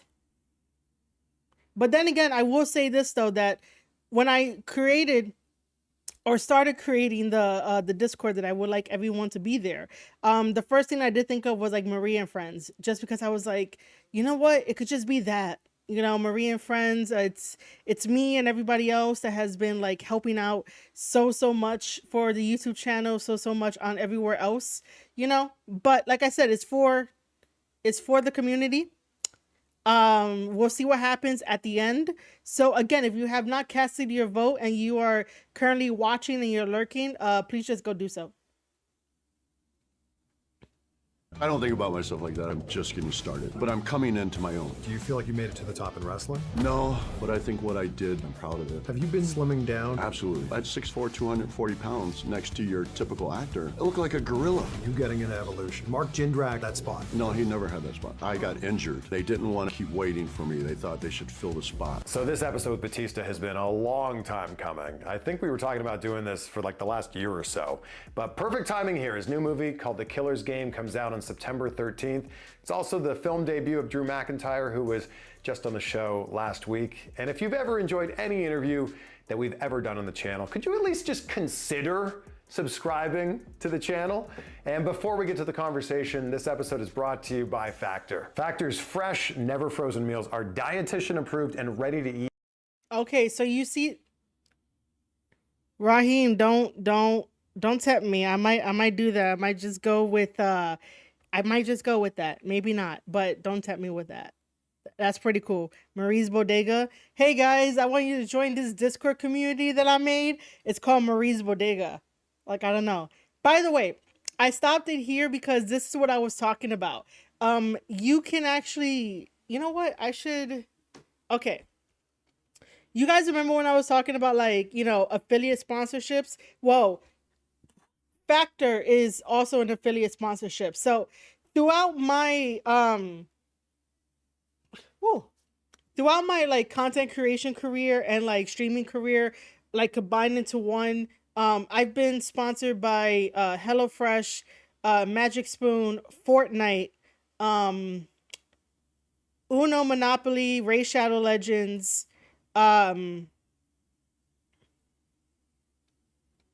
what else? I know I've been sponsored by other things. I only could name 6 at the moment. I've had like affiliate sponsorships for Triller, aka Fight TV as well. So like you can actually go and like sign up to get these like affiliate sponsorships, and like I said, you tell people what it is. You basically want to read it verbatim, and you want to be like, oh, Factor is very healthy. Factor basically creates meals that you could pop into the microwave and then eat on the go, or like when you don't have anything defrosted for dinner, you could definitely do that. It's like protein packed and it's made for you already. So like, if you go to Chris Van Veet's link and use it, you get, I don't know how much percentage that they're giving you based off of his link, but he will say that, oh, you get X amount of percentage off, and like when you do your first order and like for 6 months or whatnot, he'll tell you about the benefits. this is what I was talking about. Us content creators, basically do this for a living to try to get extra income so that way we could travel, do more vlogs for you guys, and basically have some extra money in our pocket, because this is what keeps us going when, like, you get paid in pennies on Twitch. If no one is throwing you a free 99 sub, a Twitch Prime sub that's free for the viewer and like free for you as well, if no one's throwing you Prime subs or even subs, we get paid in pennies by ads. We get paid a fraction of, like, from the affiliate sponsor links. This is why we tell people, if you're going to support a content creator, support them directly by donating to them directly, or even clicking the link and helping them out. There's a reason why we're always pushing it, and I understand that people do not like that we push this, but this is a way of how for us to make a living when we're not up in the top 1%, where we don't have to tell you that. So this is exactly what I was talking about, that, like, Factor is sponsoring the Chris Van Vliet video with Dave Bautista. The same thing that I know later on in the episode, he's probably going to be like, hey, here's another affiliate link. And by the way, I'm not throwing shade at Chris. I'm just explaining a little bit further in real time about the segment before, when I was talking about sponsorships, brand sponsorships, and affiliate sponsorships. So let's see. Call it too real for YouTube. You really want me to create a Discord that says too real for YouTube? That's hilarious. That's hilarious and a mouthful. But yeah, I'm sorry, Chris. We're gonna have to skip over the ad, but I hope that people end up buying from you and using your link. But yeah, I'm sorry, dude. That made me fall in love with acting. Because I know when you got into it, Yeah. you were just a wrestler. Yeah. And then you did some acting, you're like, but I'm still just a wrestler. Yeah, I did I did an episode of Smallville, and I did it because I was a fan. I was a fanboy. I wanted to be on a Superman related show. I just had no interest in acting. It was I wouldn't say I did a film and it made me fall in love with acting. I did a film that made me want to be better at acting. I did a film called Wrong Side of Town. And I did it, and I didn't think much of it. And again, I was on top of my wrestling game, and I loved wrestling. I was obsessed with it. That's all I wanted to do. And I went and I did this film, and I realized what a horrible actor I was. Like, so bad. I was really embarrassed, and I just wanted to prove to myself that I could be better. I mean, I left that set just feeling unfulfilled, man. And I just I had the itch, man. I just wanted to get better.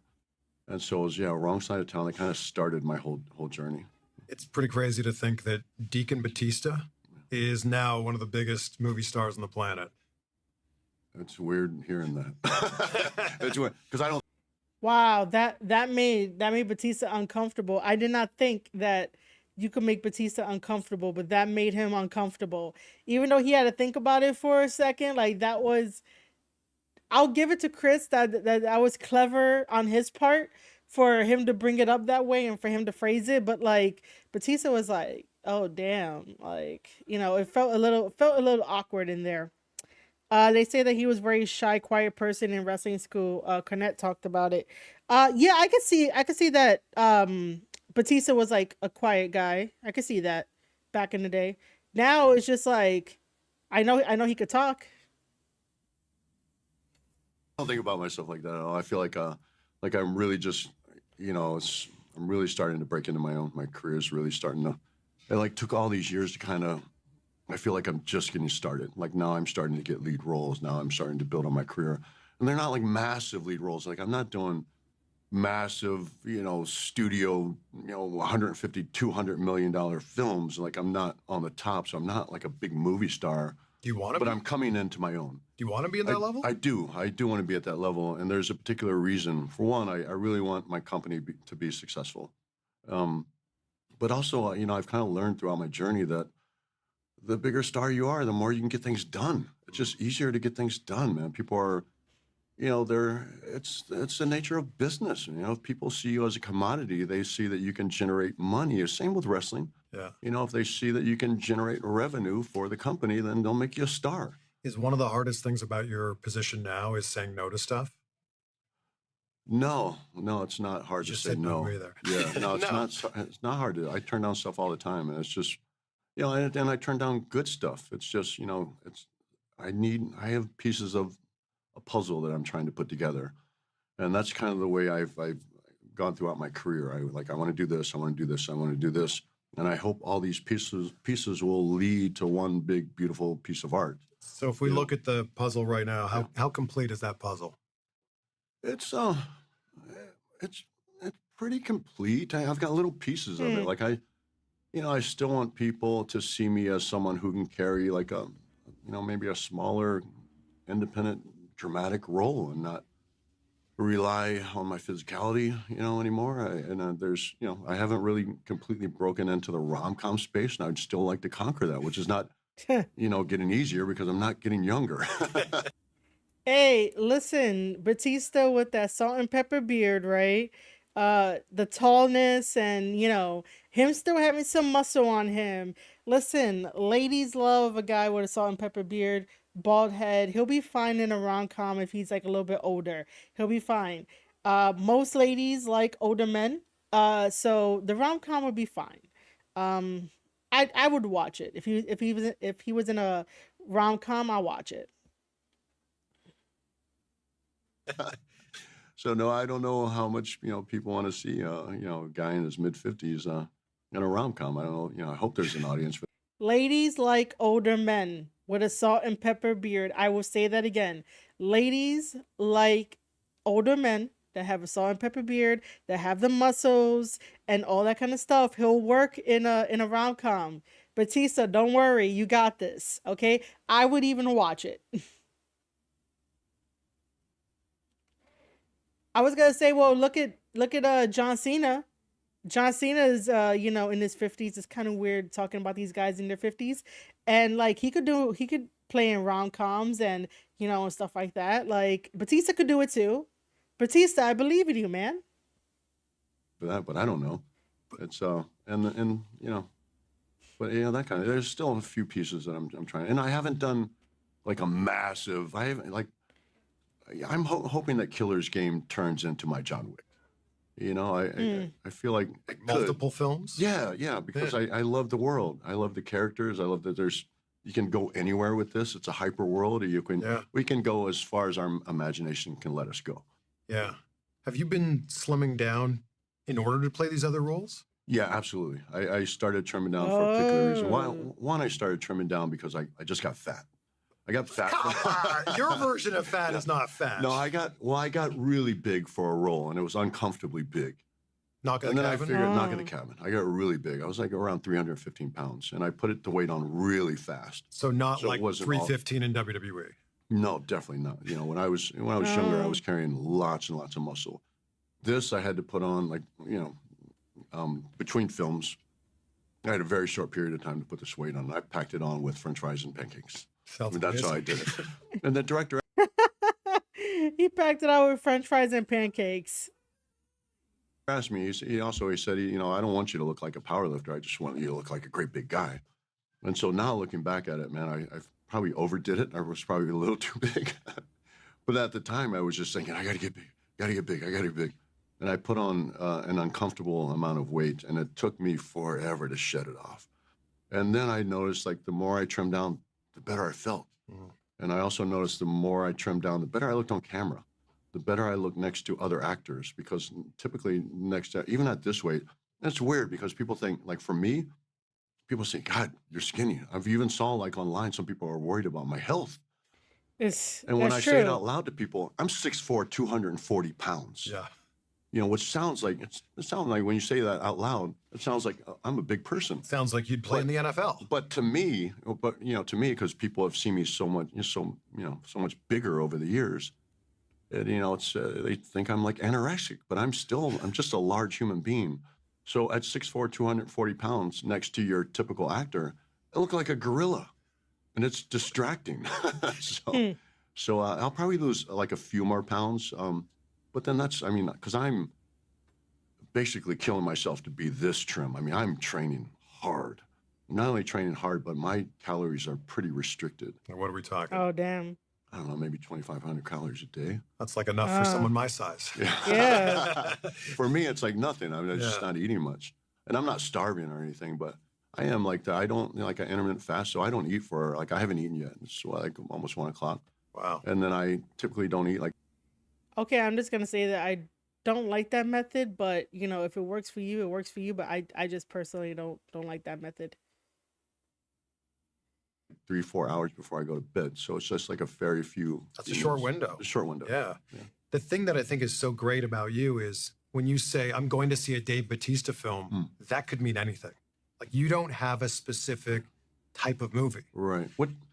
So that's great on one hand, but this is like what makes me, a little nervous about, Killer's Game on the other hand. But you're a Swiss Army knife. Yeah, and I hope people see that, but they haven't. So I haven't established myself in this type of role. So it's, I wonder.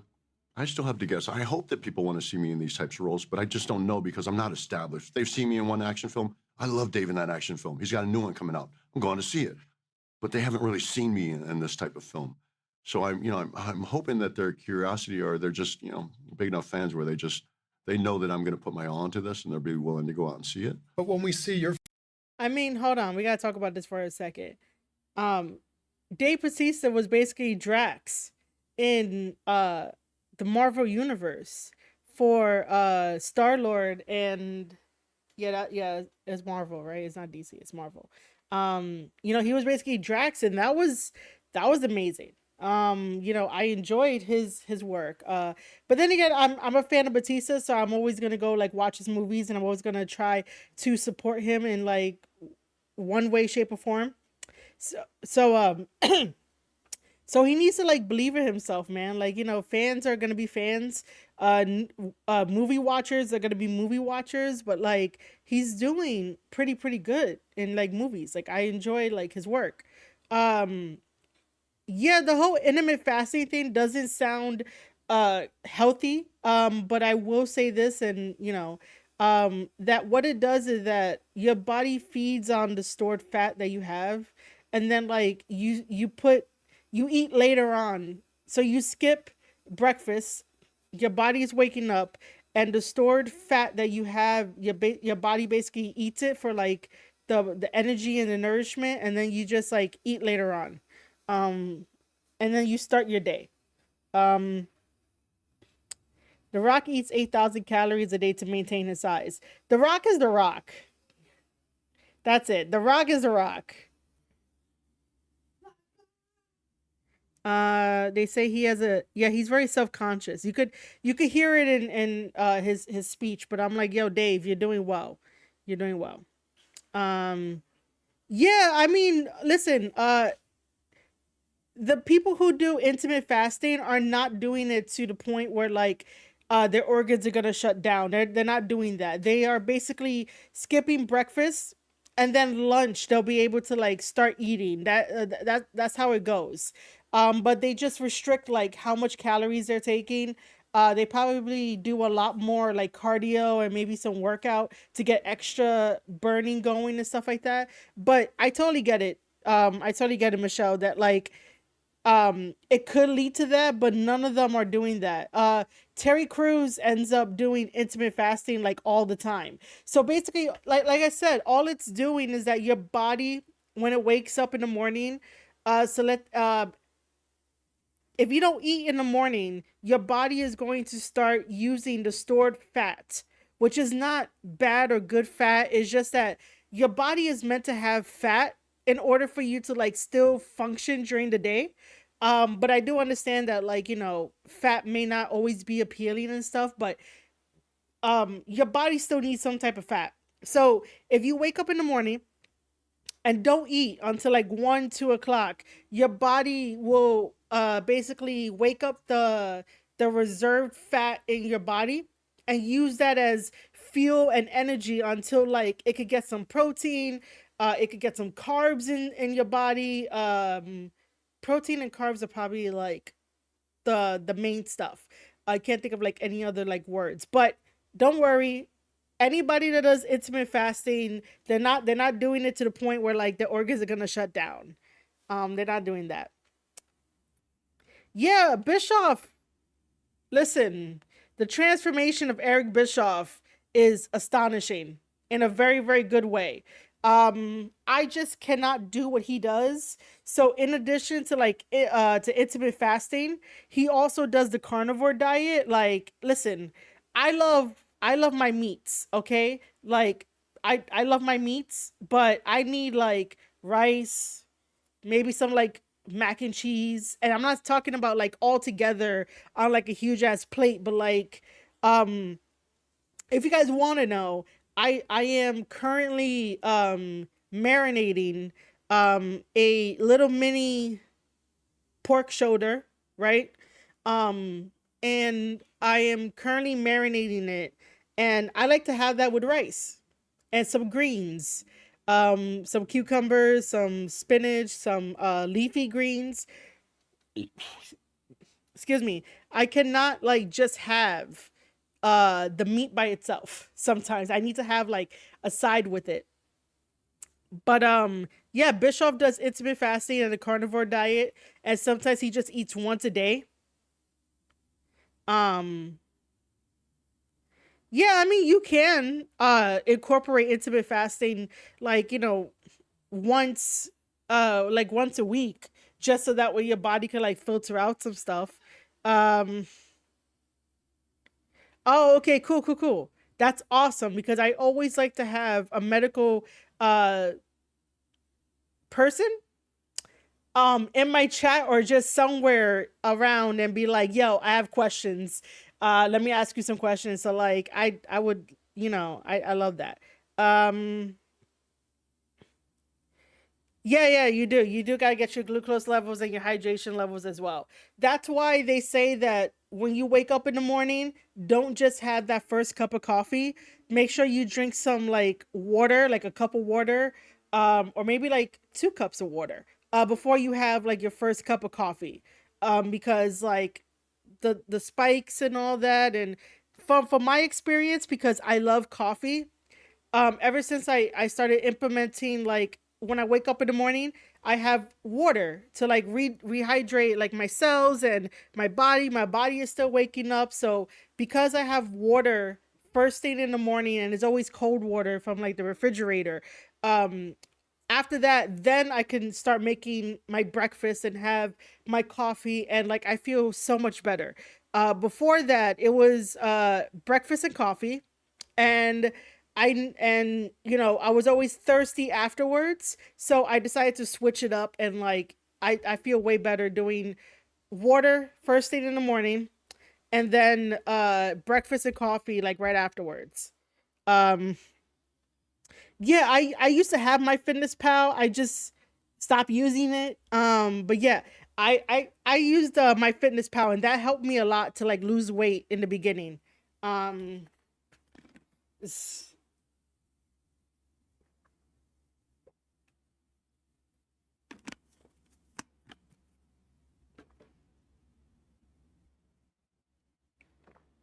Which, by the way, guys, I'm gonna take a quick little break, and then we're gonna continue on with the video. But yeah, I'll be right back. Make sure to hit that like button and vote in the poll. But I'll be right back.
face on a poster like this for an action film, it's believable. You go, oh yeah, of course.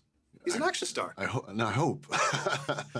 But it's still, it's weird because I always tell people, like, I'm not really sure where my audience is because I've been kind of all over the place with my career, and a lot of the fans who are, real hardcore fans when I was wrestling, they love me because they love that character. And obviously I'm not that character in person, and also because I've aged and I'm not jacked and I have gray hair and I have a bald head now. I don't know if they still, are invested in me, but again, it's always, maybe it's a little bit of my insecurity. I don't know, what does the Venn diagram look like of wrestling fans and Dave Bautista movie watchers? I'm sure it's pretty big. Hope. Hope? I just don't know. It's always, I can never tell. And, I don't know. Do you have a lot of people that still come up to you now talking wrestling? Like, oh man, I remember this match. Most of the people who come up to me and recognize me are from wrestling. Wow. Wrestling fans. Wow. And I think it's because, and sometimes it takes them a second because I do look so different from when I was wrestling. But I think it's because most of my bigger film roles, I've been in heavy, heavy makeup, and they don't make the connection. We think about my Marvel, obviously Drax has been my biggest success on screen. Yeah. Most people have seen Marvel films, Guardians of the Galaxy films, the Avengers films. But to make the connection when you see Drax and do they see me, I don't know. I think hardcore fans or people who are just really into it would know. But I don't think your average person would make the connection. We'll get back to the conversation with Bautista in just a second, but this episode is brought to you by eBay Motors. Passion.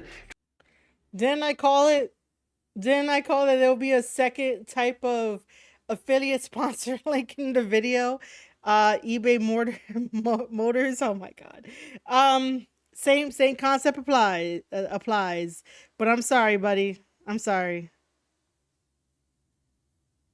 But also, I will say this, and again, I have nothing against Chris, right? Chris is doing what any other content creator and streamer would do. But if I'm gonna be honest, right? You got to know your audience.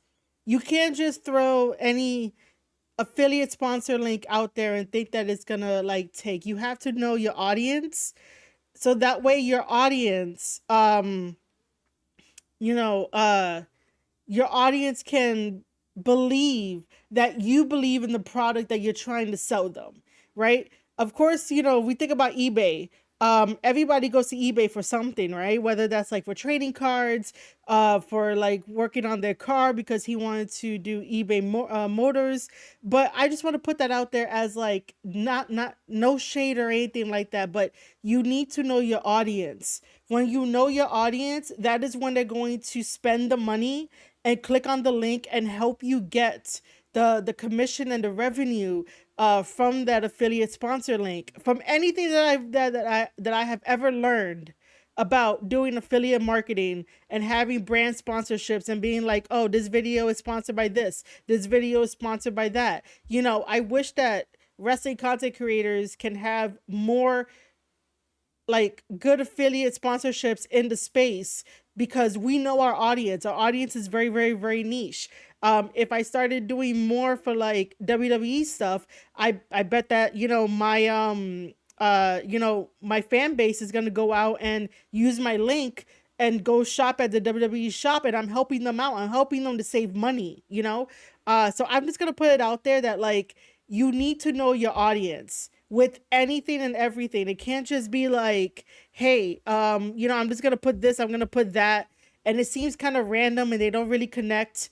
The first affiliate sponsorship was about Factor, that, it's about eating, it's about heating up your food in the microwave and stuff like that.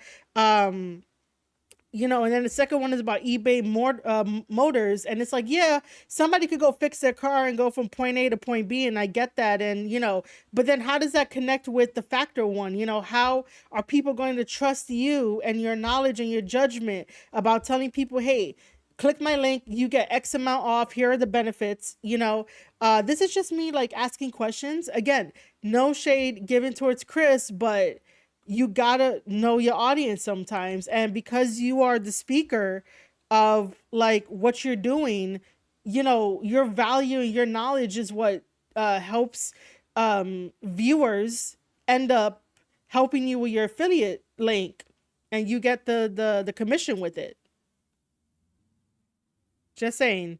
By the way, my chat is having a ball with, like, to call my Discord, chilling with Marie, Marie's mainstream mayhem. Listen, I try not to like cause mayhem, but it just happens.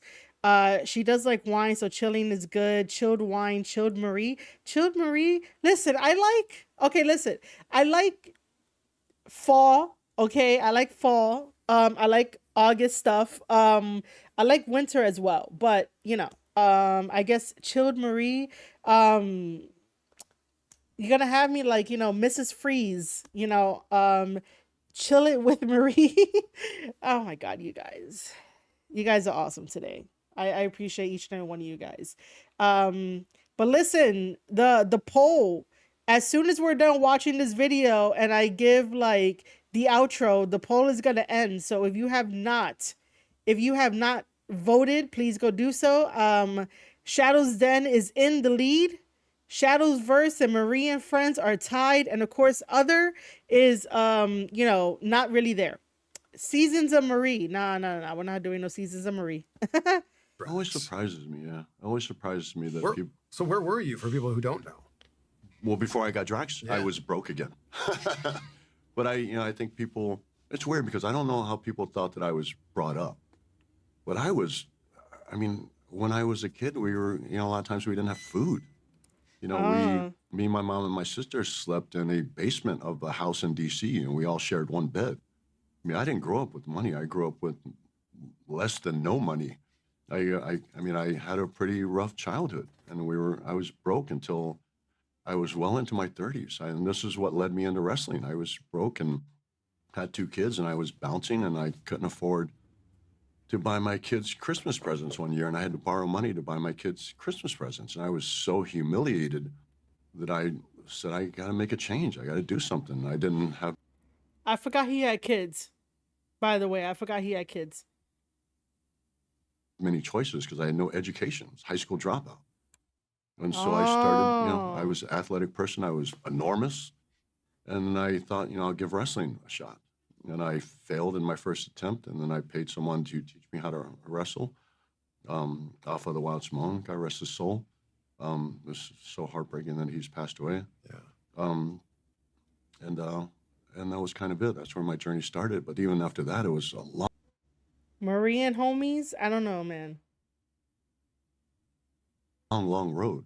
A lot of people didn't believe in me. Even when I was in developmental camp down OVW, there was people with the WWE, John Laurinaitis, who wanted to fire me. But I just kept digging in and digging in and digging in and digging in until I finally got my real first opportunity with Evolution. And I had access to Triple H and Ric Flair. I mean, 2 of the greatest professional wrestlers ever.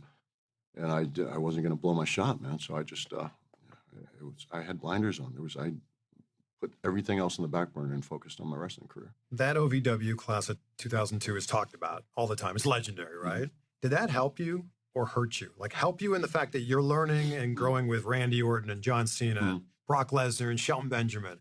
Or does it hurt you that now you need to do that much more to be better than them? It didn't hurt me as far as they went. They only helped me. They only drove me.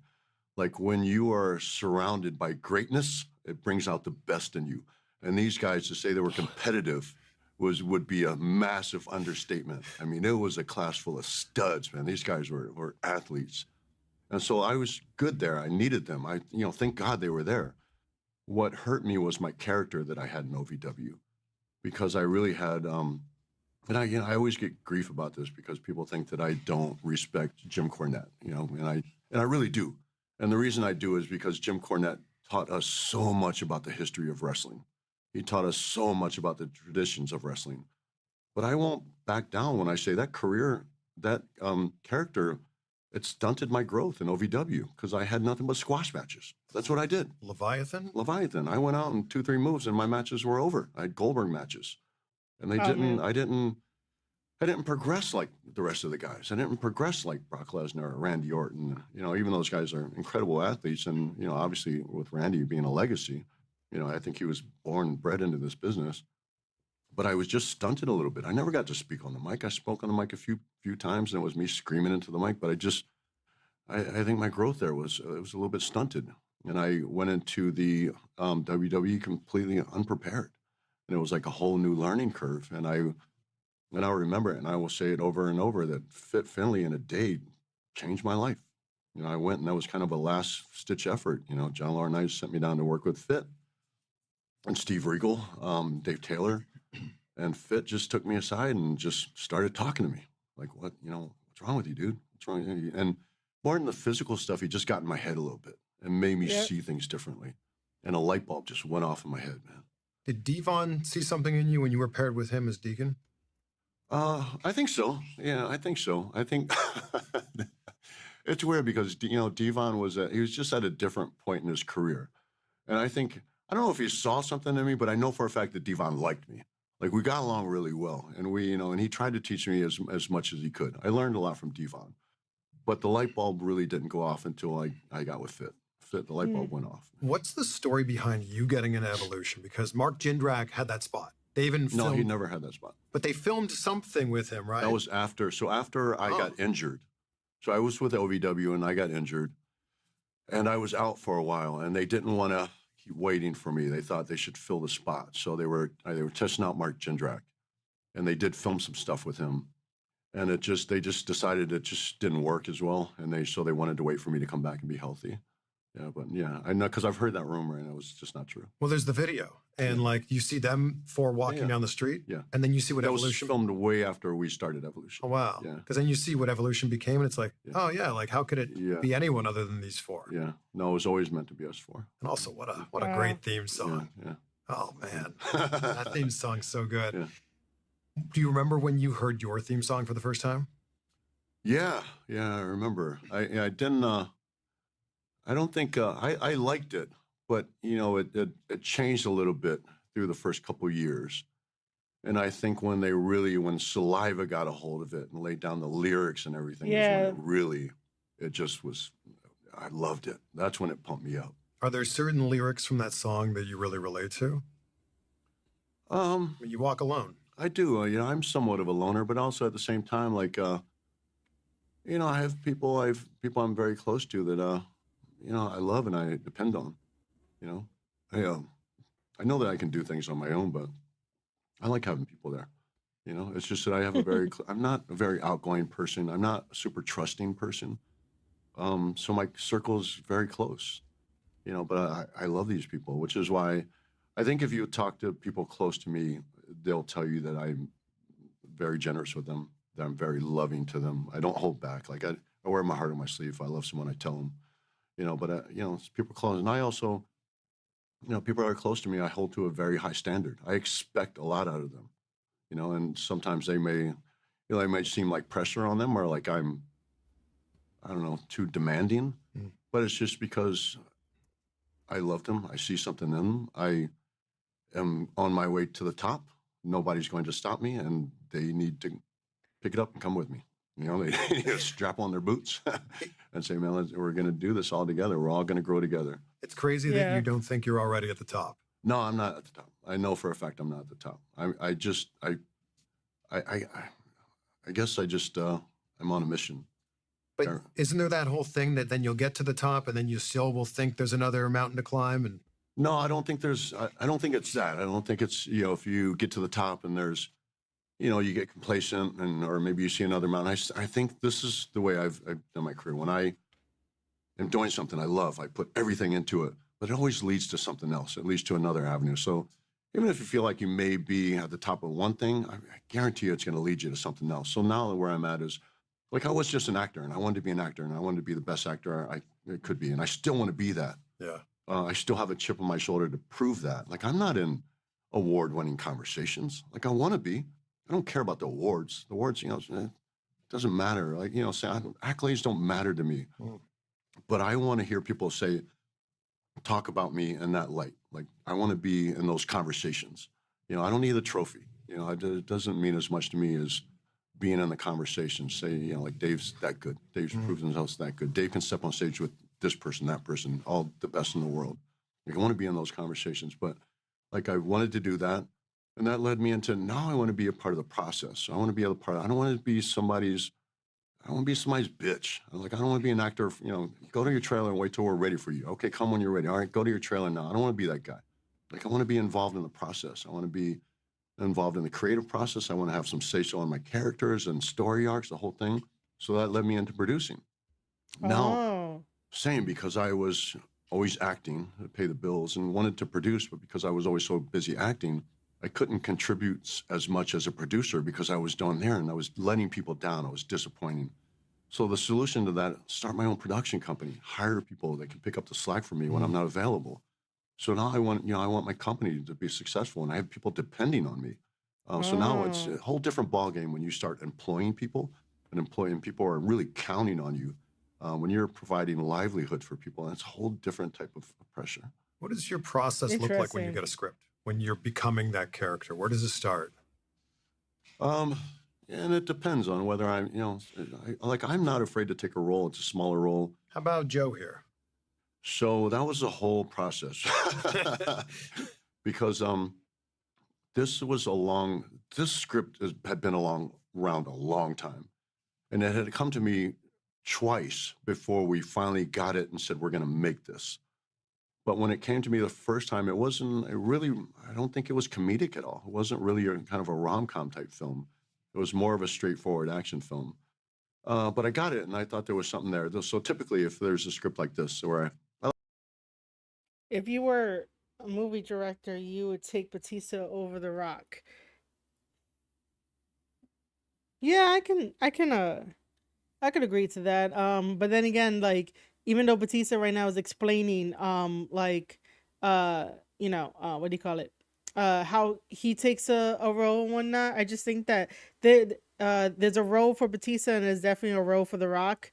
Sometimes you may have to tell The Rock, like, it's not main character energy sometimes, all the time, but yeah, it does depend on the role. I like the character, I like the premise. Just think it needs some love. This is where it comes in, handy to be a producer on the film. So now you can start to give notes, and now you can start to contribute to it creatively. And so that's what it was. It was just this whole process, and then it came the process of getting the story right to where I felt like this is gonna be a fun movie. And then it came time to casting. And so when it came time, like, I never, since the first time I got the script, never, ever saw anyone else but Sofia Boutella playing Maisie. And when each time it came back to me, I was like, let's start talking about Sofia. Last time it came back to me, when we're finally going to make this, so we're in pre-production, we got the budget, we're ready to go. All right, let's talk about Sofia. Sofia is not available.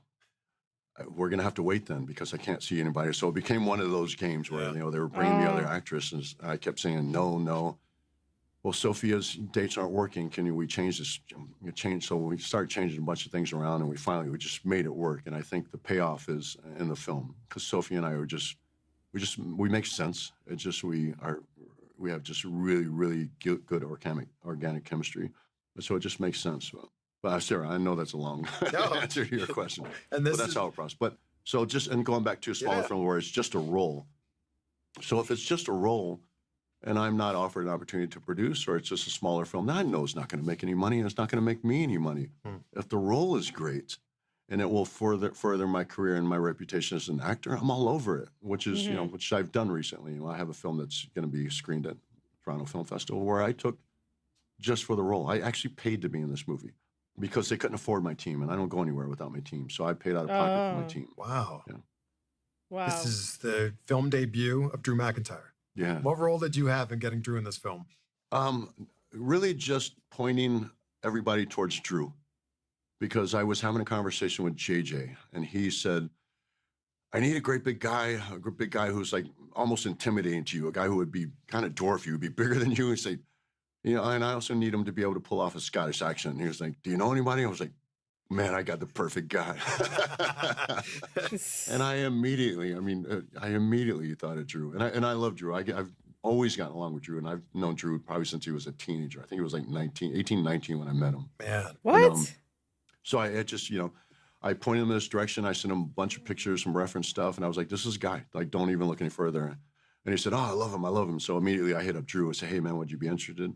He said, absolutely. I said, check with Hunter and make sure you're cool. And thank God, like Hunter, because things have changed a lot. Hunter's, I think Hunter's changed the company in a lot of great ways, but he's very open-minded to letting people do stuff outside of the company because he really understands that the bigger star they become, the more attention will bring back to WWE, which is a great thing. Where I think in the past it was just kind of the opposite. Everything, we wanted to keep everything contained, everybody in-house, which is why I ended up leaving the company, because I wasn't afforded the opportunity to do stuff outside of the company. But now the way things are now and their structures, Hunter was like, yes, you know, we want you to do this. This brings more eyes onto the WWE. Do you keep in touch with Triple H? Yeah. He's a big Dave I love Bautista him. movie fan. Well, I don't know if he likes my movies. Probably I'm think, sure he does. Probably thinks I'm a shit actor. But, Sir. but I've always clicked with Hunter. And I get Hunter, and Hunter gets me. And I think we could go a year without talking to each other. And then when we pick up a conversation, it's like we just talked to each other yesterday. If you don't think you've made it to the top in what you're doing right now in film, do you feel like you made it to the top in wrestling? No, I think if I had stayed longer, I might have. You know, there's a part of me that always thinks, you know, right guy, right time. But I don't know what I would have achieved if I would have been like a John Cena or Randy Orton, been the 13, 14, 20-time world champion. I don't know. But I think what I did in the short period of time that I was actually there, you know, my run between 2005 and 2010. I'm proud of. I can say that I'm proud of it. I've had the conversation with Hunter about, going into the Hall of Fame, and I was always a part of me that makes me feel like my Vince career's was not worthy of going into the Hall of Fame. Okay, so hold on. Before we get into that, yeah, Vince is definitely a control freak. And by the way, Batista is definitely worthy to be in the Hall of Fame. Like, this guy is way too humble, and I totally get it, but he deserves to be in the Hall of Fame. If you believe that Dave Bautista should be in the Hall of Fame, make sure to hit that like button right here on youtube.com/Square Circle Podcast. Wow. And then Come on. he said this to me, and this makes sense. And he said, with what you accomplished, he said, you accomplished a lot in the short period of time you were there. I think it's worthy. He said, but if you don't feel like it's worthy, look at it this way. What you've accomplished outside of the company makes you a Hall of Fame WWE wrestler. And I would tend to agree with that. I think I've accomplished a lot, and I've never turned my back on my roots. I've always been very proud of it, been very open about being a, WWE superstar. And I think so. I think I'm a good ambassador for the company. And I think if, on those merits, if they want to put me on the Hall of Fame, I'd be proud to accept. When you retired, you retired. That was it. That's it. Yeah, done. That's it. You're done. Yeah. John Cena announced a year and a half in advance he's going to retire. Right. He's going to go on this retirement tour. That's exactly. I get along with John. I respect John a lot more than people think I do for some reason. I think the internet and I think fans have built this rivalry between us, which it really isn't. But this is how, we're different. I would never do this. I wouldn't feel, it would feel disingenuous to me to go around, and I couldn't work. But where I see his point, where he wants to go around and he wants to personally thank all the fans, but there's just something in me where I couldn't do it. It would feel uncomfortable to me. Accolades feel uncomfortable to me. I could never be. I don't know who would induct Batista.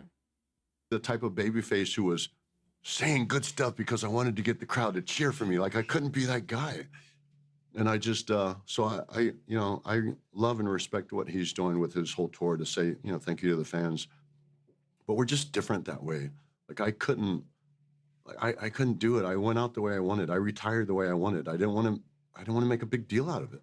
I announced my retirement on Instagram, and I knew I was going to do it. Yeah. I just didn't want to tell anybody I was going to do it because I didn't want anybody to say, no, you got to come in, you got to give a speech.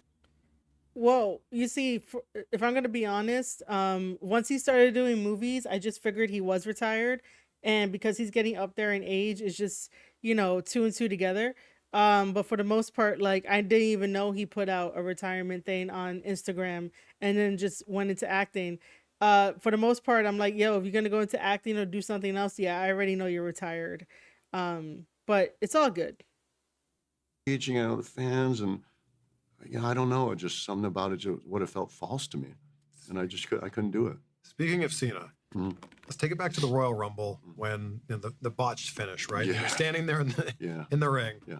What's going through your mind when Vince runs into the ring and you don't know what's happened at the time, but he can't stand up? The whole day I thought I was getting fired. The whole day it was just a nightmare. They didn't tell you were winning? No, I knew I was winning, but what happened was, so I think we were in Bakersfield, but I think we were in San Francisco the night before. And so I stayed there. Instead of driving to Bakersfield, I stayed there because my mom lives there and I want to stay and I want to spend time with my mom. So I got up the next day and I drove and I was really late to the show. I was really late to getting there.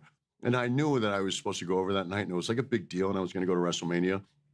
And Vince thought that I was being super disrespectful by showing up late and he was pissed. And I thought he was going to change his mind and was going to change like the whole storyline. And so I got there and he reamed me out as soon as I got there.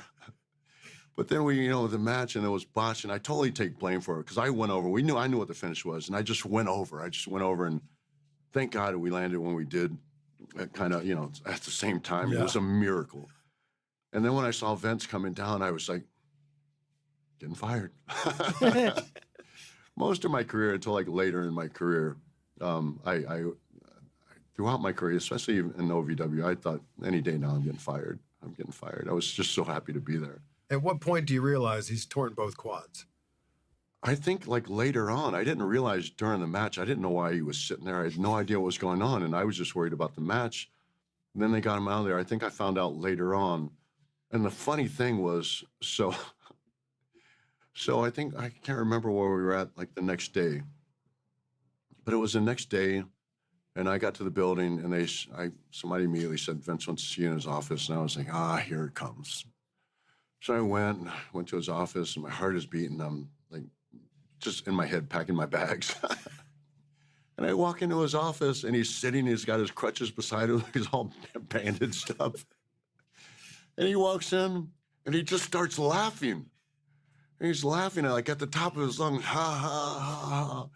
And I was like, you're not going to fire me? And he goes, no, I loved it. It was real. It was so great and it was real and nobody knew what was going to happen, but he loved it. I think that Vince thrives on chaos.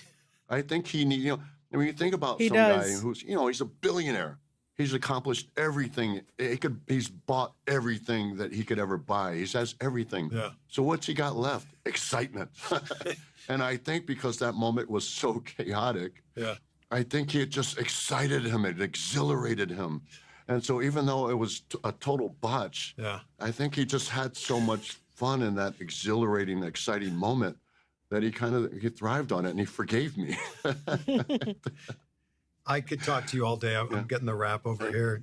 Thank you for just being the kind person you are. No, I appreciate it, man. I appreciate you. And I'm going to ask you the question I ask at the end of every interview because gratitude is such a big part of my life. Right. I wake up every day. I say out loud 3 things I'm grateful for. Yeah. My wife and I do it before we go to bed every night. Yeah. What are 3 things, Dave, that you're grateful for right now? 3 things I'm grateful for. I'm grateful, obviously, for my health. I'm grateful that my mother raised me the way she did, and I'm grateful for dogs. For dogs. And dogs are my happiness. Dogs are my happy place, are my joy in life. Dogs are my therapy. Dogs are everything. If you can't appreciate the simplicity, the curiosity, the innocence and joy that dogs bring to the world, then you're just a despicable human being. How many you got? I have 4. Amazing. Yeah. You're the best, Dave. Yeah, thanks. Thank you so Appreciate much, it, Chris. man. Yeah, it's always a pleasure, man. Appreciate Thanks, you, brother. man. Great to see you. Thank you.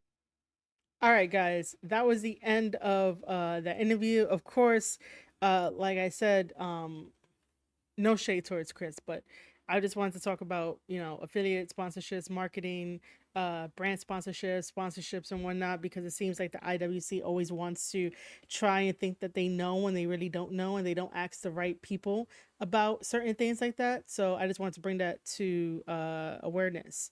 Now, I'm going to shut off my face cam for a bit, but it has come to my attention that this is the end of the stream.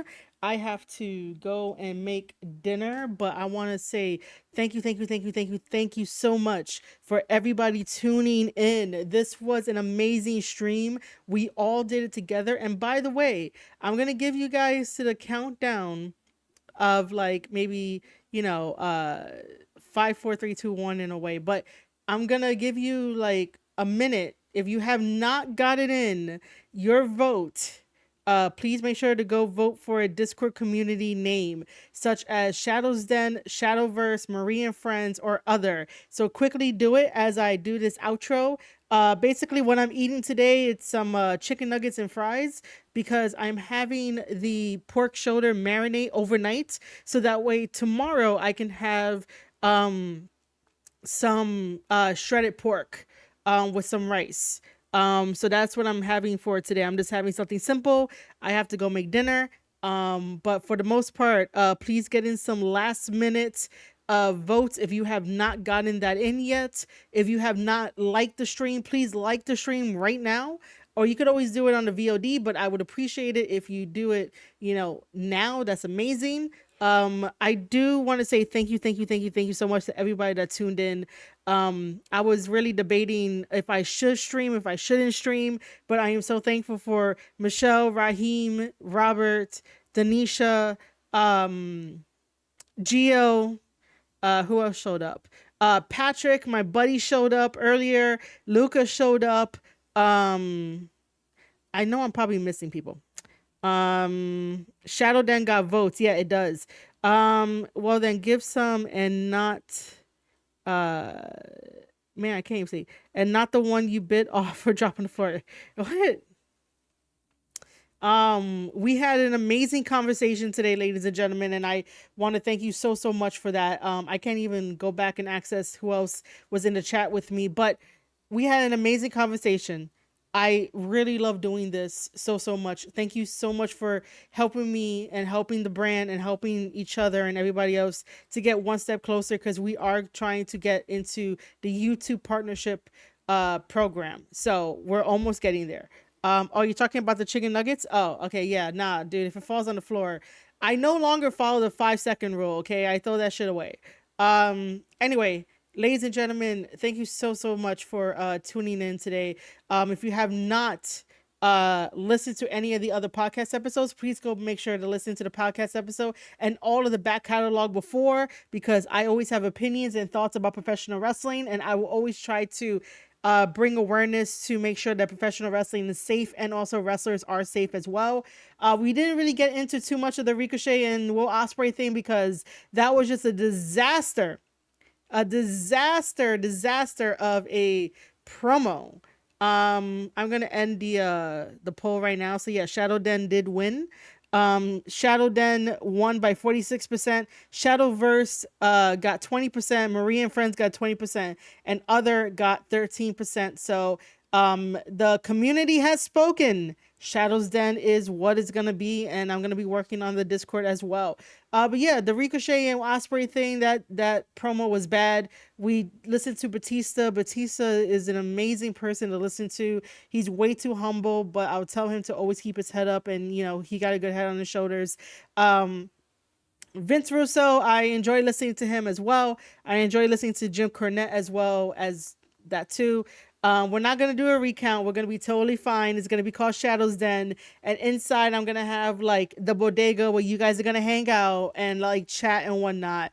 And that's what we're going to do. By the way, I really do love my thumbnail, so that's why I'm just having it on display right now. But ladies and gentlemen, have a wonderful, wonderful night. Even though today is, 9/11 and stuff, it's going to be okay. Think of the happier times. You're still alive. And yeah, I just wanted to quickly say that. And also it is AEW Dynamite. If John Moxley does or say anything, I know somebody will tell me, but I don't think he should be talking at all tonight on AEW Dynamite. If you are going to watch AEW Dynamite, enjoy AEW Dynamite. The next stream, I am not sure when that's going to be happening. maybe during the weekend. If not, stay tuned to all my social media, such as @Marie_Shadows over on Twitter, or even the community posts right here on youtube.com/Square Circle Podcast. Anything that I want to promote will be down in the description below and also pinned in the comment section. So with all that being said, ladies and gentlemen, thank you for tuning in to an episode of the Square Circle Podcast. And ladies and gentlemen, I will be seeing you guys next time. Thank you guys so much for today's love. I love you, love you, love you. Be safe out there. And I'll see you guys on the next one.